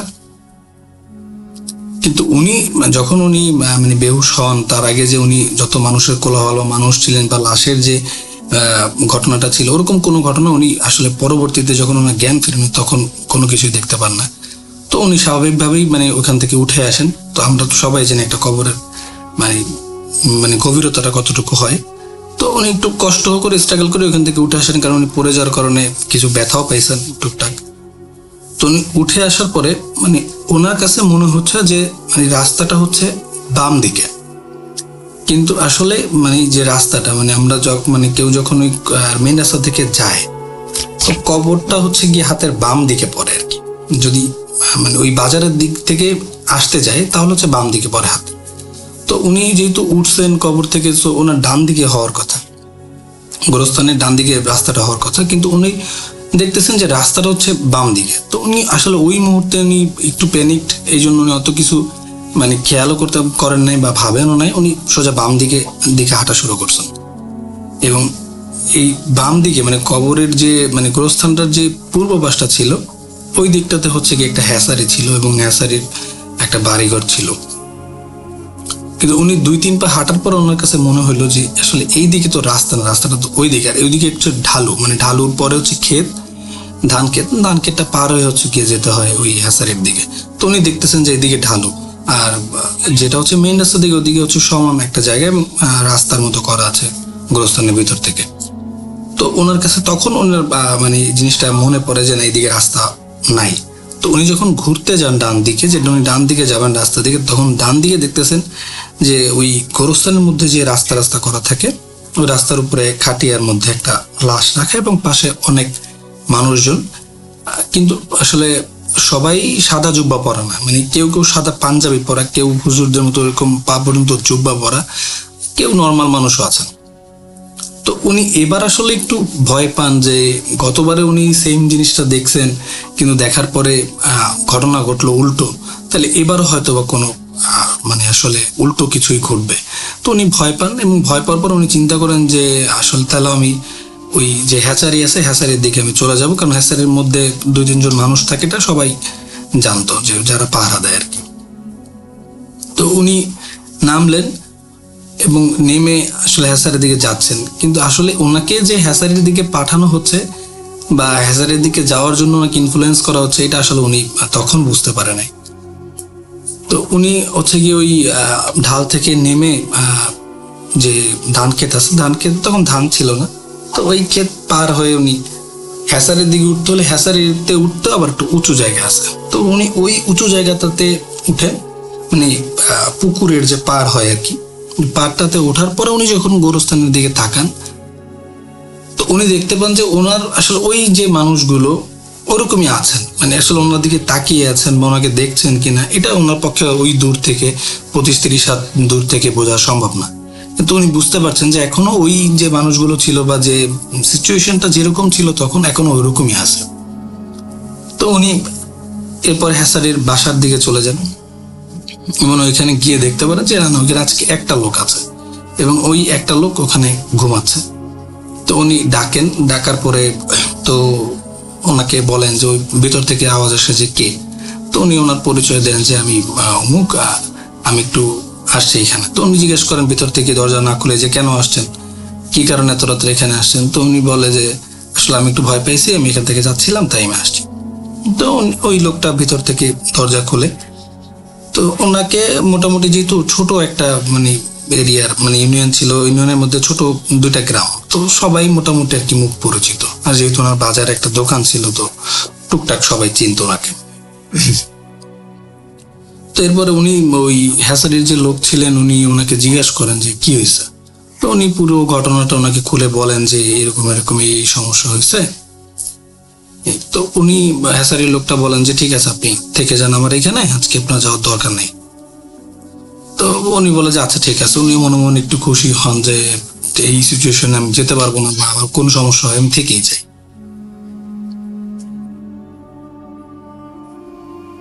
তো এরপরে উনি ওই যে লোকটা হ্যাসারির ছিলেন ওনারা ফ্লোরিং করে উনি ঘুমাতেন। তো উনিও ওই বিছানা টিছানা ওনাকে ঠিক করে দেন একটু। উনি ওখানে শুয়ে পড়েন, ওনাকে উনি জিজ্ঞাসা করেন আপনি কিছু খাবেন কিনা। তো উনি বলে যে না আমি কিছু খাবো না, আমি একটু ঘুমাইলেই হয়েছে, আমি সকালে চলে যাবো ফজর আজান দিলে। তো ওনারা শুয়ে পড়েন। তো ওনার একটু ঘুম ঘুম আসে। ঘুম ঘুম আসার পরে উনি অনুভব করেন যে মানে একটা শব্দ হচ্ছে। মানে হ্যাসারিটা ছিল, মানে হ্যাসারির যে ঘরটা ছিল ওটা ছিল মানে পাতার ঘর আর কি, যেটা ওই ধানের খড় বলে যেটাকে, ওটা দিয়ে করা আর কি। তো উনি ওইটার বাইরে শব্দ পাচ্ছেন যে পাতার শব্দ হচ্ছে। তো পাতার শব্দ ওই সময়টা শীতকাল ছিল, শুকনাকাল ছিল। তো পাতার শব্দ হচ্ছে এবং উনি ভাবেন যে এইখানে পাতার শব্দ এরকম হতেই পারে। কিন্তু রাসেল ভাই আমি একটু বলে রাখি যে ওই যে উনি গোরস্থানটা বা উনি বর্তমানে যে জায়গাতে আছেন যে হ্যাসারিতে, এর চারপাশের মোটামুটি মানে 400-500 হাতের মধ্যে কোনো বাড়ি নেই। এখন আছে, তখন ছিল না। তো উনি ওইটা স্বাভাবিকভাবে নেন এবং উনি ঘুমানোর চেষ্টা করেন। কিন্তু উনি ওই শব্দটা হচ্ছে গিয়ে আস্তে আস্তে এমন একটা শব্দ পান যে কোনো একটা মানে লোহার সাথে লোহা লাগছে এরকম একটা শব্দ, লোহার সাথে লোহা ছোট ছোট ভাবে বাড়ি খাচ্ছে এরকম একটা শব্দ হচ্ছে। তো উনি উঠে বসেন এবং উঠে বসার পর উনি তাকে দেখেন যে ওনার পাশে যে লোকটা আসলে শোয়া ছিল উনি নাই। তো উনি এটাকেও নরম ভাবে নেন, কারণ ওনারা যেহেতু পাহারাদার সবসময় মানে মাঝে মধ্যে উঠে উঠে পাহারা দিবে, এটাই তো স্বাভাবিক। কিন্তু উনি ওনার বালিশের পাশে দেখতে পান যে ওনার লাইটটা আছে, মানে ওই পাহারাদারের যে লাইট থাকে ওই লাইটটা আছে, একটা লাইট আছে। কিন্তু উনি নেই। তো উনি তখন ভাবেন যে যদি পাহারাদার চলে যান পাহারা দিতেই, তাহলে তো উনি অবশ্যই লাইট ছাড়া কখনো যাবে না। তো উনি ওই লাইটটা নেন, লাইটটা নিয়ে হচ্ছে ঘরের বাইরে আসেন এবং খোঁজার চেষ্টা করেন যে দুটা জিনিসই খোঁজেন, যে শব্দটা কিসের হচ্ছে বা ওই পাহারাদার বা কই গেলেন। এখন উনি অনেকক্ষণ খোঁজাখুঁজির পরে এটার বাম পাশে হচ্ছে গিয়ে লম্বা একটা হ্যাসারি আর ডান পাশে হচ্ছে খুব মানে অনেক বড় সাইজের একটা পুকুর। তো উনি দেখতে পান যে পুকুরের যে পার ওইখানে হচ্ছে গিয়ে লোকটা বসে আছে।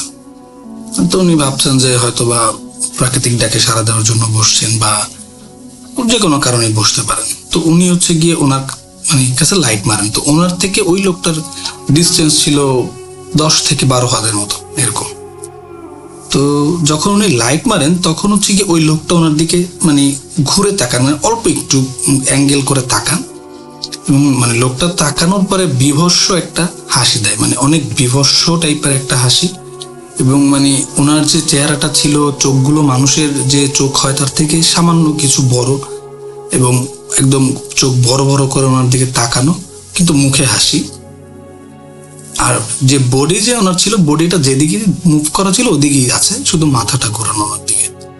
তো উনি ভয় পায় এবং উনি মোটামুটি শিওর হয় যে না, এটা মানুষ হইতে পারে না।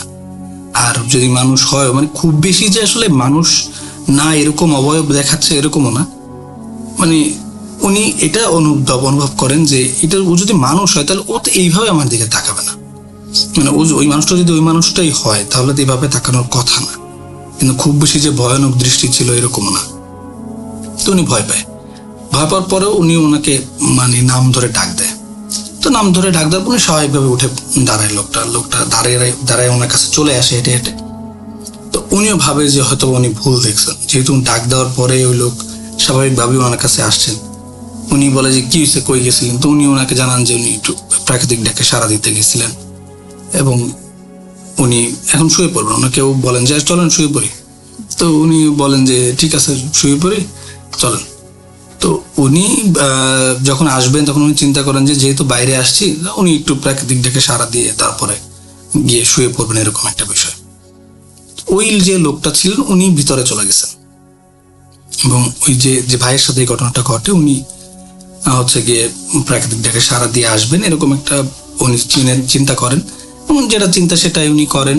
এবং এটা সেরে 2 মিনিট পরে উনি যখন আসেন, এসে দেখেন যে ওই লোকটা ওই ঘরের মধ্যে শুয়ে আছে, মানে চিত হয়ে শুয়ে আছে, কিন্তু লোকটার মাথার যে তালুটা হয় ওই তালুটা বালিশে। মাথা সাধারণত আমরা যখন শুই তখন মাথার পিছনের যে অংশটা ওটা বালিশে থাকে, আমরা লম্বাভাবে বা কাত হয়ে শুই সেটা, কিন্তু উনি মানে কার্ভ হয়ে শুয়ে আছেন আর ওনার যে মাথার তালু সেটা হচ্ছে বালিশে, এবং ওনার পিঠ এবং যে ঘাড় সেটা হচ্ছে গিয়ে যে বেড থেকে প্রায় 3-4 ফিট বা 2 ফিট 2.5 ফিট উপরে হবে।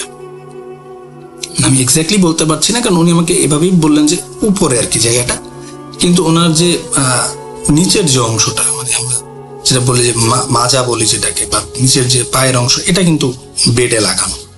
তো তখন উনি মোটামুটি শিওর হন, মানে যে যেরকম ভাবে উনি শুয়ে আছেন এটা কোনো স্বাভাবিক মানুষের পক্ষে ভাবে শোয়াটা সম্ভব না। তো উনি তখন শিওর হন যে না, এই তো মানে মানুষ হইতে পারে না। তো উনি ভয় পাওয়ার পরে উনি ঘরের ভিতরে আর ঢোকেন না, ঘরের বাইরে চলে আসেন। এখন উনি চিন্তা করতেছেন যে উনি গোরস্থানের দিকে যাবেন। গোরস্থানের দিকে যদি উনি যান তাহলে সেখান থেকে রাস্তায় উঠতে দৌড়ে গেলে 3 মিনিট আর 2 মিনিট সময় লাগতে পারে, কিন্তু উনি যদি সোজা মানে হ্যাসারির পাড় ধরে রাস্তায় উঠতে যান সেখানে 5 থেকে 7 মিনিট সময় লাগবে। তো ওই গোরস্থানের যে ঘটনার কারণে উনি গোরস্থানটা ডিসাইড না করে উনি সরাসরি ওই হ্যাসারি থেকে বের হওয়ার একটা চিন্তা করেন। হ্যাসারি রাস্তা থেকে উনি বের হবেন, যে এবার সেই কাজ উনি দৌড় দেন, দৌড় দিয়ে বেরোনোর চেষ্টা করেন, কিন্তু উনি কিছু দূর যেতে উনি হোঁচট খান। মনে হয় যে ওনার কাছে যে কোনো মোটা কলা গাছ বা কোনো মোটা গাছ টাইপের কিছু, এটা কিন্তু ওটা নরম, ওটার সাথে ওনার পায়ে লাগে এবং উনি পড়ে যান। এবং পড়ে যাওয়ার ফলে মানে ওই হ্যাসারির যে রাস্তাটা ছিল ওটা খুব বেশি না, 2-3 ফিট চ্যাপ্টা হতে পারে। উনি পড়ে যাওয়ার পরে মানে উনি ওই হ্যাসারির যে পানিতে পড়ে যান আর কি, যে রাস্তা থেকে পানিতেই পড়ে যান। পড়ে যাওয়ার পরে উনি মানে ওইখান থেকে পড়ার পরে উনি ওঠার খুব চেষ্টা করতেছেন, কারণ ওনার কাছে সামথিং রং এতক্ষণ তো অবশ্যই মনে হচ্ছে। ওঠার খুব চেষ্টা করছেন। আর যারা জানেন আসলে এইসব বিষয়ে তারা অবশ্যই জেনে থাকবেন যে এই পানি জিনিসটা বা পানির সংস্পর্শে আসলে একটা আলাদা ধরনের একটা সমস্যা আমার জানার মধ্যে আর কি। যতটুকু আমি জানি যে পানিতে মানে চুবিয়ে ধরা বা পানি কাদার মধ্যে গিরে রাখি, এই ধরনের অনেক ঘটনা আমরা আগে পরে আমি স্পেশালি শুনছি। তো উনিও ওই চিন্তা করি আর কি খুব দ্রুত ওঠার চেষ্টা করেন, কিন্তু ওনার মানে ওনার কাছে মনে হচ্ছে যে কিছু একটা ওনার ঘাড়ের উপরে এসে মানে 2 হাত দিয়ে ওনার ঘাড়ের যে 2 পাশটা মানে 2 পাশটা খুব শক্ত করে ধরছেন এবং ওনাকে খুব ভাবে চেষ্টা করছেন যে মানে একদম পানির ভিতরে নিয়ে যাওয়ার জন্য।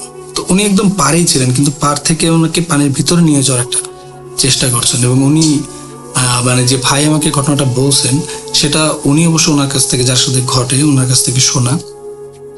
তো উনি যেটা আমাকে বললেন যে মানে সেই যে প্রেশারটা এত পরিমাণ ছিল যে প্রেশারটা যদি মানে ওজনে অনুভব করা যায় মানে কনভার্ট করা হয় তাহলে সেটা প্রায় 200 থেকে 300 কেজির মতো একটা মানে ওয়েট ওনার কাছে মনে হচ্ছিল যে ওনাকে প্রেশার দিচ্ছে। তো আসলে একটা মানুষের পক্ষে স্বাভাবিকত মানে যেহেতু ওনার পায়ে উনি মাটি পাচ্ছিলেন না ওইভাবে, তো সম্ভব না যে ওই ওজনটাকে ক্যারি করা বা ওজনটাকে উল্টা করে বেরোয় আসো এখান থেকে। তো উনি আসলে সেটা পারেন নাই এবং ওনাকে হচ্ছে গিয়ে ওই যে হ্যাসারিটা ছিল হ্যাসারিটা গোল করে ঘুরানো, মাঝখানে আবার কিছু মানে উঁচু জায়গা আছে, ওইখানে আবার ওনারা কৃষি চাষ করেন। তো ওইটার দূরত্ব মানে যে হ্যাসারিটার যে ঘুরানোটার যে জায়গাটা ওইটার যে দূরত্ব বা ওইটা যে ব্যাস হয় সেটা 15 থেকে 20 ফিট, তো খুব বেশি একটা দূরে না। তো ওনাকে যখন প্রেশার থাকে উনি মোটামুটি মাছ জায়গাতে চলে যান, ওই খালের মতো যে জায়গাটা ওটা মাছ বরাবর চলে যান। এবং এরপরে হচ্ছে ওনাকে মানে পানির নিচে মানে খুব শক্ত করে চেপে ধরা হয়, মানে খুব ওজন দিয়ে পানির নিচে চেপে দেওয়া হয়। এবং উনি যেটা করেন যে উনি প্রথমে উপরে ওঠার অনেক চেষ্টা করেন এবং উপরে ওঠার চেষ্টা করার পর উনি যখন মানে উপরে উঠতে পারছিলেন না তখন উনি নিচের দিকে চলে যান, আর নিজে ইচ্ছা করে নিচের দিকে চলে যান। নিচের দিকে চলে গিয়ে উনি ওই ভরটাকে কাটিয়ে মানে ওই যে মাঝখানের যে উঁচু জায়গাটা ছিল ওইখানে উনি উঠেন। তো ওইখানে উনি ওঠার পরে উনি ওইটার উপরে একদম উঠে যান, উপরে মানে পানি থেকে ওইটার উপরে উঠতে গেলেও 4-5 ফিট মতো ডিস্টেন্স। তো উনি ওখানে উঠে যান, উঠে যাওয়ার পরে উনি উঠে দাঁড়ানোর পরে উনি যে জায়গা থেকে ওপারের যে জায়গা থেকে পড়ে গেছিলেন উনি সেখানে দেখতে পাচ্ছেন ওই লোকটা দাঁড়ানো, এবং ওই লোকটা ওনাকে নাম ধরে, ওনার নামটা আমি বলছি না, ওনার নাম ধরে ডাকতেছেন যে ভাই কি হয়েছে, আপনি ওইখানে কেন গেলেন? তো এখন ওনার কাছে মানে আসলে মনে হচ্ছে যে কোনটা স্বাভাবিক আর কোনটা অস্বাভাবিক, উনি নিজেও একটু দ্বিধাদ্বন্দ্বে থাকেন। কিন্তু ওনার কাছে একটা জিনিসই মনে হয় যে যেহেতু ও মানে ওই জিনিসটা এখানে আসতেছে না, তাহলে আমি ওখানে যাব না। আর ওই পাশের যে লোকটা ছিল সে মানে খুব স্বাভাবিক মানুষের মতো করে ওনাকে বলতেছেন যে আপনি ওখানে কেন, এবং এই পাশে আসেন, ওইখানে কি করতেছেন, আপনি এত রাত্রে ওইখানে কেন গেছেন? উনি যখন মানে আসতে রিফিউজ করে ওনাকে, যেন উনি যাবেন, উনি এনে থাকবে, তখন ওই লোকটার একটু ধমকের সুর ওনারা বলেন যে আপনি কি চুরি টুরি করতে আসছেন নাকি, আপনি ওইখানে থাকবেন কেন, আপনি ওখানে যাবেন কেন? এটা যদি মালিক দেখে তাহলে তো আমার সমস্যা, অথবা আপনি যদি কিছু চুরি করে নিয়ে যান, আমি কি সারা রাত আপনার জন্য এখানে বসে থাকবো, পাহারা দিব আপনাকে? তো ওনাকে বিভিন্ন কথা বলে, এবং ওনার কাছে ওনার কথা শুনে মনে হয় যে না, এইটা তো স্বাভাবিক মানুষ। কিন্তু ওনার কাছে এটাও ভয় লাগছিল যে উনি ওইখান থেকে আসলে আবার মানে সাঁতার কেটে পার হয়ে পারে আসবেন, এটা ওনার কাছে ভয় লাগছিল। তো উনি গ্রামগঞ্জে আসলে একটা কথা প্রচলিত আছে যে জিন বা ভূত, যেটা কেবল ভূত বলতে তো আসলে কিছু নাই, জিনকেই মানুষ বিভিন্ন রূপে দেখে ভূত বা বিভিন্ন কিছু বলে থাকেন। তো এরা হচ্ছে গিয়ে বইটা ভয় পায়, মানে নৌকার যে বইটা থাকে এটা অনেক ভয় পায়। তো উনি ওই জিনিসটাকে মাথায় রেখে ওনাকে বলেন যে আচ্ছা, আপনাদের ওই পাশে একটা নৌকা আছে, তো ওই নৌকাটা হচ্ছে আমার এই পারে পাঠায় দেন, নৌকাটা ধাক্কা দেন, তাহলে আমি নৌকায় করে আসবো, আমি পানিতে নামবো না। তো ওই লোকটা ওনাকে বলে যে আপনি তো ভিজাই আছেন, এখন আমি আবার নৌকাটা কষ্ট করে পাঠাবো, আপনি সাঁতার দিয়ে চলে আসেন, এখানে তো 2 মিনিট লাগবে না, আসেন। তো উনি বলেন না, আমি সাঁতার দিয়ে যাব না, আপনি নৌকা পাঠান, নৌকা পাঠাইলে আমি যাবো, নাইলে আমি এখানে থাকবো আজকে। তো উনিও মোটামুটি একটা কনফিডেন্স চলে আসে যে ও মানে ভূত হোক বা জিন হোক বা যাই হোক, ও এখানে আসতে পারবে না। তো আসলে যেহেতু ভূত বলতে কিছু নাই, সো আমি জিন বলেই বলছি বিষয়টা। তো উনি এটা দুজনের মধ্যে একটা আর্গুমেন্ট হয় এই জিনিসটা নিয়ে, কেউই কারো প্রস্তাবে রাজি হচ্ছিল না। তো একটা সময় উনি আর কি এই রাজি না হওয়ার কারণে কনফার্ম হয় যে না, এখানে কোনো একটা সমস্যা আছে, এবং উনি যে স্বাভাবিকতা ভাবছেন সে স্বাভাবিক কোনো বিষয় এখানে না। তো এরপরে উনি চিন্তা করেন আমি এখানেই থাকবো। কিন্তু কিছুক্ষণ পরে ওই অপর পাশে যে লোকটা ছিলেন উনি হচ্ছে নৌকাটা ওনার দিকে ঠেলে দেন, এবং তখন উনি মোটামুটি কনফার্ম হন যে না, নৌকা যেহেতু ঠেলে দিয়েছেন তাহলে সমস্যা নাই, এবং উনি ওই নৌকায় উঠেন এবং নৌকা নিয়ে পারে চলে আসেন, এবং ওই লোকটার সাথে ওই পর্যন্ত, আবার ওনার যে ঘর পর্যন্ত, ওই পর্যন্ত যাওয়ার জন্য হাঁটছেন। তো হাঁটতে হাঁটতে উনি ঘর পর্যন্ত চলে যান, কিন্তু ঘর পর্যন্ত উনি যখন যান, উনি আগে ঘরের মধ্যে ঢোকার পরে উনি দেখতেছেন যে ওই সেম লোকটা ঘরে শোয়া, আর যে ওনার সাথে যে লোকটা আসছেন সে হচ্ছে ঘর থেকে 3-4 পা পিছনে দাঁড়ায় আছে। একটা লোক ঘুমোচ্ছে, একটা লোক দাঁড়ায় আছে, আর উনি ঠিক ঘরের মধ্যে মানে দরজা থেকে ঢুকে 1 পা দিয়ে দাঁড়ানো। এখন উনি একবার ওনার দিকে তাকাচ্ছেন, উনি একবার বাইরের দিকেও তাকাচ্ছেন যে আসলে ওনার সাথে কি হচ্ছে। এবং ওই বাইরের যে লোকটা ছিলেন সে এমন মানে বিদঘুটে ভাবে মানে ওনার দিকে তাকিয়ে মানে কান্না করে দেয়, মানে এমন বিদঘুটে ভাবে মানে কাঁদে যে এই মানে ওনার ভাষ্য অনুযায়ী যে এরকম বিদঘুটে কান্না বা বিদঘুটে চিৎকার উনি কখনো শোনেন নাই। এবং সাথে সাথে ওনার ওই যে লোকটা ঘরের মধ্যে ঘুমাচ্ছিলেন উনিও এটা শুনতে পান, এবং উনি উঠে যান, এবং উনি উঠে এসে ওনাকে বলেন যে ভাই কি হয়েছে, আপনি কাঁদতেছেন কেন? তো উনি বলছেন না ভাই, আমি তো কাঁদতেছি না, কাঁদতেছে ওই লোক। তো ওই লোক বলে উনি ওনাকে দেখানোর চেষ্টা করেন যে বাইরে একটা লোক আছে, সে কাঁদতেছে। তো উনি এটা বলে যখন ওই যে ভাইয়ের সাথে এই ঘটনাটা ঘটে, সে যখন ওনাকে দেখানোর জন্য ডান দিকে তাকান, মানে ঘরের বাইরের দিকে তাকান যে ওই লোকটা কাঁদছে, উনি তাকিয়ে মানে তাকানোর পর শুনতে পাচ্ছেন বাম পাশ থেকেও কেউ ওইভাবে সেম সুরে কাঁদছে। উনি তাকিয়ে দেখেন যে ঘরের মধ্যে যে লোকটা আছে সেও সেম সুরে মানে কিছুটা চিৎকার টাইপের কান্না আর কি, খুব চিকন কণ্ঠের চিৎকার টাইপের এরকম একটা কান্না, যেটা ওনার কাছ থেকে আমার শোনা। তো উনি তখন মানে আসলে এই দৃশ্য দেখার পরে উনি বুঝতে পারেন না যে আসলে কি করছেন, আসলে উনি সেন্সে আর থাকতেও পারেন, উনি সেন্সলেস হয়ে যায়। সেন্সলেস হওয়ার পরে উনি এই যে কবরস্থানের যে ঘটনাটা, কবরস্থান থেকে কিছু দূরে মানে ধরেন আপনার যদি ফিট অনুযায়ী কনভার্ট করা হয় তাহলে 700 থেকে 800 ফিট দূরে মানে একটা ছোটখাটো একটা বাজার আছে, এবং বাজারের এখানে একটা মসজিদ আছে, এটা মানে স্কুলের মতো আছে। তো ওই এলাকার যারা মুসল্লি আছে তারা সাধারণত ফজরের আজান দিলে ওই মসজিদে এসেই নামাজ পড়েন। তো যখন মানে ওনার সেন্স আসে তখন উনি দেখেন যে উনি মসজিদের সামনে একটা মানে মসজিদের সামনের যে রাস্তা ছিল ওইখানে উনি মসজিদের যে দেয়াল ছিল ওখানে হেলান দিয়ে বসে, এবং ওনার চারপাশে অনেক মানুষজন। তো ওইখানে ওনার একটা কাকা নাম মানে কাকা হয় সম্পর্কে এরকম একটা মানুষ ছিলেন। তো উনি ওনাকেই ফার্স্ট জিজ্ঞেস করেন যে কাকা আমি এখানে কেন? তখন কাকা ওনার পাল্টা প্রশ্ন করে তুমি আসলে ওইখানে কি করতেছিলা? তো উনি বলে যে কাকা আপনি আমাকে কোথায় পাইছেন? তো উনি যেটা বলেন যে ওনারা দেখতেছেন যে ওই কবরস্থানের সামনে, কবরস্থানের ঠিক গেটটার সামনে মানে একটা ছোট লোহার গেট ছিল তখন, এখন বড় একটা গেট আছে।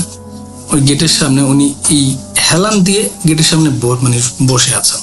উনি বসা কিন্তু হেলান দিয়ে বসা, আর ওনার সাইকেলটা পাশে রাখা। তো এরকম ভাবে হচ্ছে ওনাকে পান। তো ফজরের নামাজ যখন ওনারা পড়তে আসেন তখন ওনাকে দেখেন, দেখার পরে ওনাকে মসজিদের এখানে নিয়ে আসা হয়, এবং ওনাকে যখন ডাকা হয় উনি কিন্তু তখন নিজেই উঠে দাঁড়াইছেন এবং ওনাদের সাথে মানে হেঁটে হেঁটে এখানে আসছেন, এখানে এসে আবার এইভাবে বসে পড়ছেন। কিন্তু ওনার আসলে এক্স্যাক্টলি মানে ওই ঘটনা মনে নেই, বা ওই উনি যে হেঁটে আসছেন বা ওনাকে কেউ ডাকছেন এগুলো ওনার মনে নেই। তো এরপরে উনি বাসায় যান। বাসায় যাওয়ার পরে উনি 3-4-5 দিন স্বাভাবিক জীবনযাপন করেন এবং দোকান করেন, সবকিছু স্বাভাবিক চলতেছিল। কিন্তু উনি যখন একদিন ওনার বাসায় মানে খাওয়া দাওয়া করার পরে ওনার বাসার সামনে একটা খাল ছিল, খাওয়া দাওয়া করার পরে উনি ওই একটু বাইরে এসে দাঁড়ায়, যে তখন হালকা শীতকাল, তো বাইরে এসে উনি দাঁড়ান, মানে অতটাও বাইরে না, ঘর থেকে অল্প একটু সামনে এসে উনি দাঁড়াইছেন যে উনি এরপরে গিয়ে শুয়ে পড়বেন এরকম একটা প্রিপারেশন ছিল ওনার। তো উনি দেখতে পান যে খালের পারে কেউ একজন বসা, ওই যে উনি যেভাবে আসলে ওই ঘটনার দিন মানে ওই অবয়বগুলোকে বা জিনগুলোকে যেভাবে বসে থাকতে দেখছেন ওই সেম প্যাটার্ন বা সেম স্টাইলে বসা, এবং উনি এক নজরে দেখেই বুঝে ফেলেন যে এই যে বসার স্টাইল বা এই যে বসে আছেন এইটা এখানে সামথিং, আমি ঘরে চলে যাব। তো উনি জাস্ট ঘুরে মোটামুটি দৌড় দেওয়ার মতোই ঘরে যেতে চান, মানে যাওয়ার উদ্দেশ্যে রওনা করেন। কিন্তু ওনাকে পিছন থেকে ওনাকে মানে ওনার নাম ধরে ডাক দেওয়া হয়, একদম খুব মানে জোর গলায় নাম ধরে ডাক দেওয়া হয়, এত জোর গলায় মানে এত কনফিডেন্টলি এটা জোর গলায় ডাক দেওয়া হয়। তো উনি মনে করেন যে ওনার পরিচিত কেউ, উনি দাঁড়ান, কিন্তু উনি মানে ঘরের দিকেও যাচ্ছেন না ওই দিকেও আগাচ্ছেন না, উনি দাঁড়ায় জিজ্ঞেস করেন কে জিজ্ঞেস করার পরে ওইখান থেকে মানে আসলে একটা মানে কথাই আসে যে তোর ওই সময়টা ভালো ছিল না, তুই ভুল একটা সময় মানে আমাদের সামনে আসছিস, এমন সময় তোর আসাটা উচিত হয় নাই। তো এটা উনি শোনার পরে ওনার কাছে ভয় লাগে এবং উনি চলে যান। মানে পরের দিন মানে উনি খুব অসুস্থ হয়ে পড়েন, মানে প্রচন্ড অসুস্থ, এবং ওনার জ্বর আসার সাথে সাথে যেটা হয় যে ওনার হাত পায়ের যে অংশগুলো যেমন মার্সেলগুলো এগুলো ফুলে যায় অনেকটা, এবং ওনার নাড়াতে খুব কষ্ট হচ্ছিল। তো ওই যুগে আসলে ওই সময়কার মানে ডাক্তার মানুষ আসলে গ্রামের মানুষ সহজে ডাক্তার দেখাতে চাইতো না, বিভিন্ন রিজন দাঁড় করাইতো যে বাতে ধরছে বা এই হয়েছে সে হয়েছে, জ্বর আসছে এই জন্য এরকম হচ্ছে, এরকম মানে এখন মানুষ যতটা সচেতন তখন অতটা সচেতন তো মানুষ ছিল না। তো ওনার বেলায় সবাই একই রকম বলে, এবং উনিও সেটাই মানে সেটাই বিলিভ করে যে না জ্বর আসছে এই জন্য এরকম। কিন্তু আস্তে আস্তে ওই অংশটা ফুলে যাওয়ার অংশটা অনেক বেশি বাড়ে, এবং সবাই চিন্তা করে যে আসলে তাইলে আমরা ডাক্তার দেখাই। তো ওনাকে বরিশাল সদরে এনে ডাক্তার দেখানো হয়, এবং ডাক্তার আসলে ওইভাবে স্পেসিফিকলি কিছু বলতে পারে না যে কেন এরকম হয়েছে বা কেন হচ্ছে। তো ডাক্তার কিছু ওষুধ দেয়, কিছু ব্যায়াম দেয় যে এটা করেন ঠিক হবে। উনি বাসায় চলে আসেন। তো উনি এই মুহূর্তে আসলে ঘর থেকে কোথাও বেরোতে পারছেন না, এমন ভাবে ওনার শরীরটা খারাপ, ওনার হাত পায়ের ব্যথা ফুলে গেছে অনেকাংশে। তো এরকম পরিস্থিতি দেখে ওনার মা ওনাকে বলেন যে ঠিক আছে একজন হুজুর ডেকে আনি। তো ওই যে এলাকায় ইউনিয়ন পরিষদের যে বাজার ছিল ওইখানে বাজারের মসজিদ, বড় মসজিদ ছিল, তো ওইখানে হুজুর ছিল, ওনারা ডেকে আনা হয়, উনি আসেন। তো উনি আসার পরে উনি ওনাকে দেখেন এবং বলেন যে ঠিক আছে, আমি কালকে আপনাদের বাসায় আবার আসবো। তো উনি পরের দিন আবার আসেন, আসরের আজানের পরে, আসর নামাজের পরে উনি আসেন এবং এসে যেটা বলেন যে আসলে ওই প্রথম যে উনি কবরস্থানে যেগুলো দেখেছিলেন, তো ওইখানে হচ্ছে গিয়ে মানে কোনো একটা জিন মারা গেছিলেন। তো অন্য যে জিনেরা ছিলেন তারা চিন্তা করছেন যে এখানে দাফন করবেন নাকি। তো ওই মোমেন্টটাতে আসলে উনি চলে আসেন। তো মোমেন্টটাতে চলে আসার কারণে ওনার সাথে ওইখানে ওই ঘটনাগুলো ঘটে। আর উনি যে পরবর্তীতে ওইখানে ওই যে হ্যাসারিতে উনি গেছিলেন, হ্যাসারিতেও বেশ কয়েকটা জিনের নাকি বসবাস ছিল এবং তার মধ্যে মানে কিছু জিন ছিল, খুব দুষ্ট প্রকৃতির জিন ছিল। তারাই হচ্ছে ওনার সাথে এরকম করে এবং ওনার যে এই বের হওয়া আসা, মানে ওইখান থেকে যে এই ওনার যে যাওয়া বা ওই হাঁটা চলা করা, এর মধ্যে কোনো একটা জিনের মানে ওনার কোনো হাঁটা চলা বা কোনো আচরণের জিনের ক্ষতি হয় এবং জিনটা খুব রাগ করে ওনার সাথে। রাগ করার পরে পরবর্তীকালে যে মানে লাস্ট মোমেন্টে যে ঘটনাগুলো ঘটে, এগুলো ওই জিনের কারণে। এবং উনির যে আজকে যে সমস্যা, এই সমস্যাটা মানে সলভ করা নাকি সম্ভব না। আর ওই যে জিন আছে, জিনটা ওনার সাথে আসলে ভর করে নেই, কিন্তু এই জিনটা ওনার ক্ষতি করবে, মানে যা ক্ষতি করার অলরেডি করে ফেলছে। কিন্তু এই জিনটাকে মানে এই ক্ষতি থেকে পরিত্রাণ পাওয়া সম্ভব না, বা এই জিন থেকে মানে পরিত্রাণ পাওয়া সম্ভব না। আবার এই জিন ওনার সাথে যে মানে ভর করছেন বা ওনাকে প্রজেস্ট করছেন বা ওনার সাথে ওনাকে ভবিষ্যতে কোনো কিছু করবেন তা না, যেটা ওনার ওই জিনের যে ক্ষতি করার ইচ্ছা ছিল সেটা উনি মানে ওনাকে করে দিয়েছেন। কিন্তু এই যে ওনার যে শারীরিক যে ক্ষতি, এটা থেকে উনি কোনোদিন মানে মুক্তি পাওয়া সম্ভব না। তো এরপরে আমি আসলে যে ভাইয়ের কাছ থেকে ঘটনাটা আমার শোনা, আর যে তার কাছ থেকে আমি ভাইয়ের নাম জানি এবং ওই ভাইকে আমি চিনি, মানে চিনি বলতে গিয়ে আসলে উনি তো আমার জন্মের আগে থেকেই প্যারালাইজ, তাহলে মানে গল্প বা ঘটনা অনুসারে।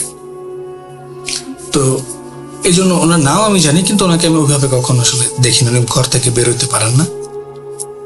তো আমি আসলে চিন্তা করেছি আমি ওনার সাথে গিয়ে দেখা করব।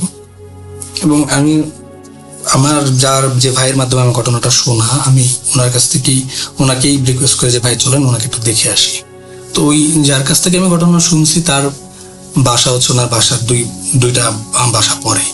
তো উনি আমাকে একদিন নিয়ে যায় এবং ওনার সাথে যাই, আমি কথা বলি। কিন্তু ওই যে ভাই আসলে যার বে ভাইয়ের সাথে ঘটনাটা ঘটে, উনি বুঝে ফেলেন যে আমি এই ঘটনাটা জানি বা জেনেই আমি ওনার সাথে দেখা করতে আসছি। কারণ অ্যাজ ইউজুয়াল উনি আমাকে চিনেন না, আর উনি আমার নামও হয়তো বা কখনো শুনেন নাই। আমি ওনার নাম আগে 1-2 বার হয়তো বা কোনো কারণে শুনেছিলাম, কিন্তু ওনাকে আমি কখনো দেখি নাই। তো এই জন্য বুঝে ফেলেন। তো উনি আমাকে জিজ্ঞেস করেন যে তুমি কি ঘটনা শুনে কিছু শুনছো তুমি? আমি বললাম না তো ভাই। বললাম মিথ্যা কথা কেন বলছো, তুমি তো শুনছো।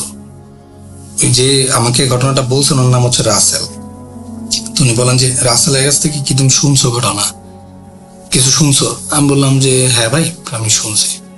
বলে যা শুনছো এগুলো নিয়ে মাথা ঘামানোর দরকার নাই, আর এগুলা কারোর সাথে ভাবে বলারও দরকার নাই। তুমি দেখতে আসছো, আমি খুশি হয়েছি, কিন্তু এগুলো নিয়ে কারো কিছু বলার দরকার। তো আমি ওনাকে একটা প্রশ্ন করে যে ভাই আপনি কি পরবর্তীতে অন্য কোনো হুজুরকে দেখাইছিলেন বা অন্য কোনো চিকিৎসা বা ডাক্তারি চিকিৎসা নেওয়ার চেষ্টা করছিলেন? তো উনি বলেন যে হ্যাঁ উনি ডাক্তারি চিকিৎসা অনেক নেওয়ার চেষ্টা করছেন, অনেক থেরাপি, ইলেকট্রিক হিট ওনাকে দেওয়া হয়েছে, বাট এটা আসলে কোনো সলভ হয় না। ওনার মাংসগুলো আমি নিজেও দেখছি অনেক মানে স্বাভাবিক একটা মানুষের পায়ের মার্সেল গুলো যেরকম থাকে তার থেকে 3 থেকে 4 গুণ মানে ফোলা পায়ের। এবং মানে পায়ের যে মানে মাংসগুলো বা হাতের যে মাংসগুলো, এগুলো হচ্ছে মানে মনে হচ্ছে যে জামা কাপড় একটু মোচড়ালে যেরকম জামা কাপড়ের মতো অতটাও না, বাট হালকা একটু মানে মনে হচ্ছে বাঁকানো, হয়তো বা ওনার ফুলে যাওয়ার কারণে একটু মোচড়ানো টাইপের হতে পারে। তো উনি অনেক হুজুরও পরবর্তীতে দেখাইছেন, কিন্তু সব হুজুররা একই ধরনের কথা বলছেন যে আসলে তোমাকে আর কখনো ক্ষতিও করবে না, কিছুই করবে না, কিন্তু তোমার যা ক্ষতি করার করে ফেলছে, কিন্তু এটা দিয়ে তুমি কখনো আর পরিত্রাণ পাবে না। যাই হোক, এই ছিল ঘটনা। সবাই ওই ভাইয়ের জন্য দোয়া করবেন। আমার জানা মতে উনি এখনো বেঁচে আছেন, সবাই দোয়া করবেন, আর আমার জন্য সবাই দোয়া করবেন। এন্ড সবাই ভালো থাকবেন। আর যদি রাসেল ভাই আপনার ঘটনাটি পছন্দ হয় শেয়ার করবেন, এবং শেয়ার করলে অবশ্যই আমাকে একটু জানাবেন। ধন্যবাদ, ভালো থাকবেন। আসসালামু আলাইকুম। ঈদ মুবারক। তো এই ছিল আমাদের আজকের 230তম এপিসোড। আমি জানি যে অনেকেই ঢাকা ফিরে গেছেন, কর্মব্যস্ত দিন শুরু হবে কারো কাল থেকে, কারো পরশু থেকে। তারপরেও ঈদ আসে, ঈদ আমাদের আনন্দের বার্তা বইয়ে দেয়। আমরা চলে যাই আপনজনের সান্নিধ্যে। এই যে ভালোবাসাবাসী, এই ব্যাপারটা যেন চিরদিন স্থায়ী থাকে। আমরা যেন কুরবানির সাথে সাথে আমাদের মনের সংকীর্ণতাকে, আমাদের মনের দুর্বলতাকে, আমাদের ভয়কে আমরা যেন ত্যাগ করতে পারি। আজকে এই পর্যন্তই। আশা করছি সবাই আমাদেরকে আগামীতেও হেল্প করবেন। আমাদের rjrussellbooth.com পেজের কথা বারবার করে বলছি, সেটা সাবস্ক্রাইব করুন এবং আমাদের সঙ্গে থাকুন। আমরা চলে যাব, আজকের মতো ফিরে আসবো ইনশাল্লাহ আগামী সপ্তাহে। আল্লাহ হাফিজ, ঈদ মুবারক।